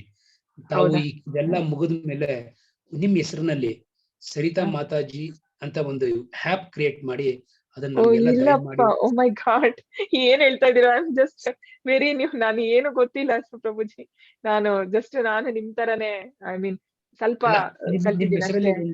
ಒಂದು ಆಪ್ ಕ್ರಿಯೇಟ್ ಮಾಡಿ ನಮ್ಗೆಲ್ಲ ಕೊಟ್ರೆ ನಾವು ಪ್ರತಿದಿನ ಅದನ್ನ ಕೇಳ್ತೀವಿ. ನಮ್ಗೆ ಅದರಿಂದ ಬಹಳ ಯೂಟ್ಯೂಬ್ ರೆಕಾರ್ಡಿಂಗ್ ಹೇಳ್ತಾ ಇದ್ದೀರಾ? ರೆಕಾರ್ಡಿಂಗ್ ಅದೇನಾಗುತ್ತೆ, ನಾವು ಪ್ರತಿದಿನ ಯೂಟ್ಯೂಬ್ ಇಲ್ಲ ರೆಕಾರ್ಡಿಂಗ್ ಕೊಡ್ತೀನಿ ನಾನು ರೆಕಾರ್ಡಿಂಗ್. ಒಂದು ಆ್ಯಪ್ ಕ್ರಿಯೇಟ್ ಮಾಡ್ಕೊಟ್ಬಿಡಿ ಮಾತಾಜಿ, ಚಾಪ್ಟರ್ 1, ಚಾಪ್ಟರ್ 2, ಚಾಪ್ಟರ್ 3 ಅಂತ. ಸೊ ನಾವು ಯಾವಾಗ ಬೇಕು ಅವಾಗ ರೆಗ್ಯುಲರ್ ಆಗಿ ಪ್ರತಿದಿನ ಬೆಳಿಗ್ಗೆ ನನಗೆ ಅದೆಲ್ಲ ಗೊತ್ತಿಲ್ಲ, ನಾನು ಟೆಕ್ನಿಕಲ್ ಪರ್ಸನ್ ಅಲ್ಲ, ಆತರ ನಾವು ಟೆಕ್ನಿಕಲ್ ಪರ್ಸನ್ ಅವ್ರಿಗೆ ಇನ್ಫಾರ್ಮ್ ಮಾಡಿ ಮಾತಾಜಿ. ನೀವು ಇಷ್ಟು ಶ್ರೇಷ್ಠವಾಗಿ ಮಾಡಿರೋದ್ರಿಂದ ಅದು ಶಾಶ್ವತವಾಗಿ ಉಳ್ಕೋಬೇಕು ಅನ್ನೋ ಉದ್ದೇಶದಿಂದ ನಾನು ಹೇಳ್ತಾ ಇಲ್ಲ ಇಲ್ಲ ಇಲ್ಲ ಇಲ್ಲ ತುಂಬಾ ಜನ ಇದ್ದಾರೆ, ಇನ್ನು ತುಂಬಾ ಚೆನ್ನಾಗಿ ಮಾಡೋರು, ಎಷ್ಟೋ ಟೀಚರ್ಸ್ ಇದ್ದಾರೆ. ದಯವಿಟ್ಟು ನೀವು ಅಟೆಂಡ್ ಮಾಡಿ ಎಲ್ಲಾ ಟೀಚರ್ಸ್. ನಾನು ಲೈಕ್ ನಾನು ಜಸ್ಟ್ ಕಲಿತಾ ಇರೋದಷ್ಟೇ. ಸೊ ನಾನು ರೆಕಾರ್ಡಿಂಗ್ ಶೇರ್ ಮಾಡ್ತೀನಿ ಪ್ರಭುಜಿ, ಬೇರೆ ಏನು ಮಾಡಕ್ ಸಾಧ್ಯ ಇಲ್ಲ. ರೆಕಾರ್ಡಿಂಗ್ ನನಗೆ ನೀವು ಮೆಸೇಜ್ ಮಾಡಿ, ನಾನು ನಿಮಗೆ ರೆಕಾರ್ಡಿಂಗ್ ಕಳಿಸ್ಕೊಡ್ತೀನಿ. ಅದನ್ನ ನೀವು ಸೇವ್ ಮಾಡ್ಕೊಳ್ಳಿ, ಯೂಟ್ಯೂಬ್ ಅಲ್ಲಿ ನೋಡ್ಕೋಬಹುದು ನೀವು. ಓಕೆನಾ? ಹಾ ಗ್ರೂಪಿಗೆ ಹಾಕ್ತೀನಿ. ಹಾಕ್ತೀನಿ. ಖಂಡಿತ. ಧನ್ಯವಾದಗಳು ಮಾತಾಜಿ. ಧನ್ಯವಾದ. ನೀವು ತುಂಬಾನೇ ಅಲ್ಲ, ನಾನು ಅದಕ್ಕೆ ಯೋಗ್ಯ ಇಲ್ಲ ನಾನು, ಬಟ್ ತುಂಬಾನೇ ಹೇಳ್ತಾ ಇದ್ದೀರಾ. ಮೈ ಗಾಡ್. ಓಕೆ, ಧನ್ಯವಾದ. ಓಕೆ, ಆಯ್ತಾ? ಹೇಳಿ ಮಾತಾಜಿ. ಅದು ಈಗ ನಾವು ಪೂಜೆ ಎಲ್ಲ ಕಡೆ ಟೆಂಪಲ್ ಅಲ್ಲಿ ಮಾಡೋದು, ಫಸ್ಟ್ ಗುರುವಿಗೆ ಪೂಜೆ ಮಾಡುದ ಮಾತಾಜಿ? ಹೌದು, ಗುರುವಿಗೆ ನಾವು ಪೂಜೆ ಮಾಡ್ಬೇಕು. ಅಂದ್ರೆ ನಾವು ಗುರುವಿಂದ ಮಾತ್ರ ತಿಳ್ಕೊಳಕ್ ಸಾಧ್ಯ. ಕೃಷ್ಣ ಡೈರೆಕ್ಟ್ ಆಗಿ ಅಪ್ರೋಚ್ ಮಾಡಕ್ ನಮಗ್ ಸಾಧ್ಯ ಇಲ್ಲ ಅಂತ ಚೈತನ್ಯ ಮಹಾಪ್ರಭುಗಳು ಹೇಳುವಂತದ್ದು. ಗೋಪಿ ಪಾದ ಕಮಲಯೋರ್ ದಾಸಾನು ದಾಸ. ನಾನು ಗೋಪಿಯರ ದಾಸ ಅಂದ್ರೆ ಈಗ ರಾಧಾರಾಣಿ ಹೈಯೆಸ್ಟ್ ಗೋಪಿ ಅಂತ. ರಾಧಾರಾಣಿ ಮುಖಾಂತರ ಕೃಷ್ಣನನ್ನ ನಾವು ಪ್ಲೀಸ್ ಮಾಡುವಂತದ್ದು. ಯಾಕಂದ್ರೆ ಕೃಷ್ಣನಿಗೆ ರಾಧಾರಾಣಿ ಅಂದ್ರೆ ತುಂಬಾ ಫೇವ್ರೇಟ್. ಸೊ ರಾಧಾರಾಣಿಗಿಂತ ಕೆಳಗಡೆ ಬರೋರು ಗೋಪಿಕೆಯರು. ಸೊ ಗೋಪಿಕೆಯರ ದಾಸಾನು ದಾಸ ನಾನಾಗ್ಬೇಕು ಅಂತ ಯಾರು ಹೇಳುವಂತದ್ದು? ಚೈತನ್ಯ ಮಹಾಪ್ರಭುಗಳು. ಬಟ್ ಚೈತನ್ಯ ಮಹಾಪ್ರಭುಗಳು ಭಕ್ತನ ರೂಪದಲ್ಲಿ ಬಂದು ನಮಗೆ ಅದನ್ನ ಹೇಳ್ಕೊಟ್ಟಿರುವಂತದ್ದು. ಅವ್ರು ಬೇರೆ ಯಾರು ಅಲ್ಲ, ಕೃಷ್ಣ ಪರಮಾತ್ಮನೇ. ಹಾಗಾಗಿ ನಾವು ಭಕ್ತರ ಮುಖಾಂತರ ಹೋಗ್ಬೇಕು ಅನ್ನೋಂಥದ್ದು. ಗುರುಗಳನ್ನ ಮುಖಾಂತರನೇ ನಾವು ಕೃಷ್ಣನನ್ನ ಪಡಿಬಹುದು ಹೊರತು ನಾವು ಡೈರೆಕ್ಟ್ ಕೃಷ್ಣನನ್ನ ಪಡೆಯಕ್ಕೆ ಸಾಧ್ಯ ಇಲ್ಲ. ಕೃಷ್ಣ ಆಗಲ್ಲ. ಹಾಗಾಗಿ ಅಲ್ವಾ ನಾವು ಹರೇ ಕೃಷ್ಣ ಮಹಾಮಂತ್ರ ಹೇಳ್ಬೇಕಾದ್ರು ಮೊದ್ಲು ನಾವು ಪಂಚತತ್ವ ಮಂತ್ರ ಯಾಕೆ ಹೇಳ್ತೀವಿ? ಜಯ ಶ್ರೀ ಕೃಷ್ಣ ಚೈತನ್ಯ ಪ್ರಭು ನಿತ್ಯಾನಂದ ಶ್ರೀ ಅದ್ವೈತ ಗದಾಧರ ಶ್ರೀ ವಾಸಾದಿ ಗೌರ ಭಕ್ತ ವೃಂದ. ಅವರಿಗೊಂದು ವಂದನೆಯನ್ನ ಸಲ್ಲಿಸಿ ನಾವು ಕೃಷ್ಣನ ಮತ್ತೆ ಹೇಳುವಂಥದ್ದು. ಸೊ ಎಸ್, ಗುರುಗಳಿಗೆ ಮೊದಲು ವಂದನೆ. ಹರೇ ಕೃಷ್ಣ ಮಾತಾಜಿ. ಹರೇ ಕೃಷ್ಣ. ಬೇರೆ ಯಾರ್ದು ಪ್ರಶ್ನೆ ಇಲ್ಲ ಅಂದ್ರೆ ಮುಗಿಸೋಣ ಇವತ್ತಿಗೆ. ನಾಳೆ ಕೊನೆ ದಿನ, ಕೊನೆ ದಿನ ಅಲ್ಲ, ನಾಡಿದ್ದು ಕೊನೆ ದಿನ. ನನಗೆ ನಾಳೆ ಅಂದ್ರೆ 18ನೇ ದಿನದ್ದು ಕೊನೆ ದಿನ. ನಾಡಿದ್ದು ಶಿಕ್ಷಾಷ್ಟಕಂ ಅಂತ ಹೇಳಿ ಈಗ ಚೈತನ್ಯ ಮಹಾಪ್ರಭುಗಳು ಅವರ ಲೈಫ್ ಟೈಮ್ ಅಲ್ಲಿ ಹೇಳ್ಕೊಟ್ಟಿರುವಂತದ್ದು ಆ ಒಂದು 8 ವರ್ಸಸ್ ಏನಿದೆ, ಅವರ ಒಂದು ಟೀಚಿಂಗ್ಸ್, ಅದರ ಮೇಲೆ ಆಧಾರಿತವಾಗಿರುವಂತದ್ದು. ಚೈತನ್ಯ ಮಹಾಪ್ರಭುಗಳು ಏನ್ ಹೇಳ್ಕೊಟ್ರು ಅಂದ್ರೆ ಅವರು ಬೇರೆ ಬೇರೆ ಒಂದು ಟೈಮ್ ಫ್ರೇಮ್ ಅಲ್ಲಿ ಹೇಳಿರುವಂತ ಒಂದು 8 ಶ್ಲೋಕಗಳದು. ಅದನ್ನ ರೂಪ ಗೋಸ್ವಾಮಿ ಅವರು ಅದನ್ನ ಅಂದ್ರೆ ಆರ್ಗನೈಸ್ ಮಾಡಿ ಅದನ್ನ ನಮಗೆ ಸ್ಟಾರ್ಟಿಂಗ್ ಸಾಧಕರಿಗೆ ಒಂದು 5, ಆಮೇಲೆ ಬರುವಂತದ್ದು ಹೈಯೆಸ್ಟ್ ಇದೆ ಅದು ಅಡ್ವಾನ್ಸ್ ಡಿವೋಟಿಸ್ಗೆ, ಆ ಟೈಪ್ ಮಾಡಿರುವಂತದ್ದು. ಒಟ್ಟು 8 ಶ್ಲೋಕಗಳು ಶಿಕ್ಷಾಷ್ಟಕಂ ಅಂತ. ಅದ್ರ ಬಗ್ಗೆ ತುಂಬಾ ಚೆನ್ನಾಗಿದೆ ಅದು. ಅದನ್ನ ಅಟೆಂಡ್ ಮಾಡಿ ಎಲ್ಲರೂ. 19ನೇ ದಿನ ನಾಡಿದ್ದು ಪ್ರಭುಜಿ ಮಾಡ್ತಾ ಇರೋದು ಕ್ಲಾಸು. ಹಾಗೂ ಇದು ನಾನು ಈಗ ಒಂದು ಆಗ್ಲೇ ಹಾಕ್ಬೇಕಿತ್ತು. ಯಾರಾದ್ರೂ ಭಾಗವತಂ ಅಟೆಂಡ್ ಮಾಡಕ್ ಇಷ್ಟಪಡೋರು ನನಗೆ ಲಿಂಕ್ ಹಾಕ್ತೀನಿ, ನೀವು ಗ್ರೂಪ್ ಅಲ್ಲಿ ಜಾಯಿನ್ ಆಗ್ಬೋದು. ಅಂದ್ರೆ ಕನ್ನಡದಲ್ಲಿ ಇರ್ತದಾ? ಕನ್ನಡದ್ದೇ ಹೌದು ಮಾತಾಜಿ, ಕನ್ನಡದಲ್ಲಿ. ಒಂದ್ ನಿಮಿಷ. ಮತ್ತೆ ಮಕ್ಕಳದ್ದು ಸಹ ಗ್ರೂಪ್ ಇದು ಕಳಿಸಿ ಮಾತಾಜಿ, ನಿಮ್ಮ ಗ್ರೂಪ್. ಮಕ್ಕಳದ್ದು ಇವ್ರು ನೇತ್ರ ಮಾತಾಜಿ ನಿನ್ನೆ ಹೇಳಿದ್ರಲ್ಲ, ಅದು ಹೌದದು ಲಿಂಕ್. ಅದು ನೀವು ರಿಜಿಸ್ಟರ್ ಮಾಡ್ಬೇಕು ಮೊದ್ಲಿಗೆ. ನಾವು ಹಾಕ್ತೀನಿ ಇವತ್ತು ಗ್ರೂಪ್ ಅಲ್ಲಿ, ರಿಜಿಸ್ಟರ್ ಮಾಡಿ. ಇದು ಭಾಗವತಂದು, ಓಕೆನಾ? ಈಗ ನಾನು ಹಾಕಿದೀನಿ. ಇವತ್ತು ಬೆಳಿಗ್ಗೆ ನೀವು ಅಟೆಂಡ್ ಮಾಡಿ. 8 ಗಂಟೆಗೆ ಪ್ರಭುಜಿ ತಗೋತಾರೆ ಕ್ಲಾಸು. ಭಾಗವತಂ ಕ್ಲಾಸ್ ಲಿಂಕ್ ನಾನು ಇಲ್ಲಿ ಹಾಕ್ಲಾ ನಿಮಗೆ? ಒಂದು ನಿಮಿಷ.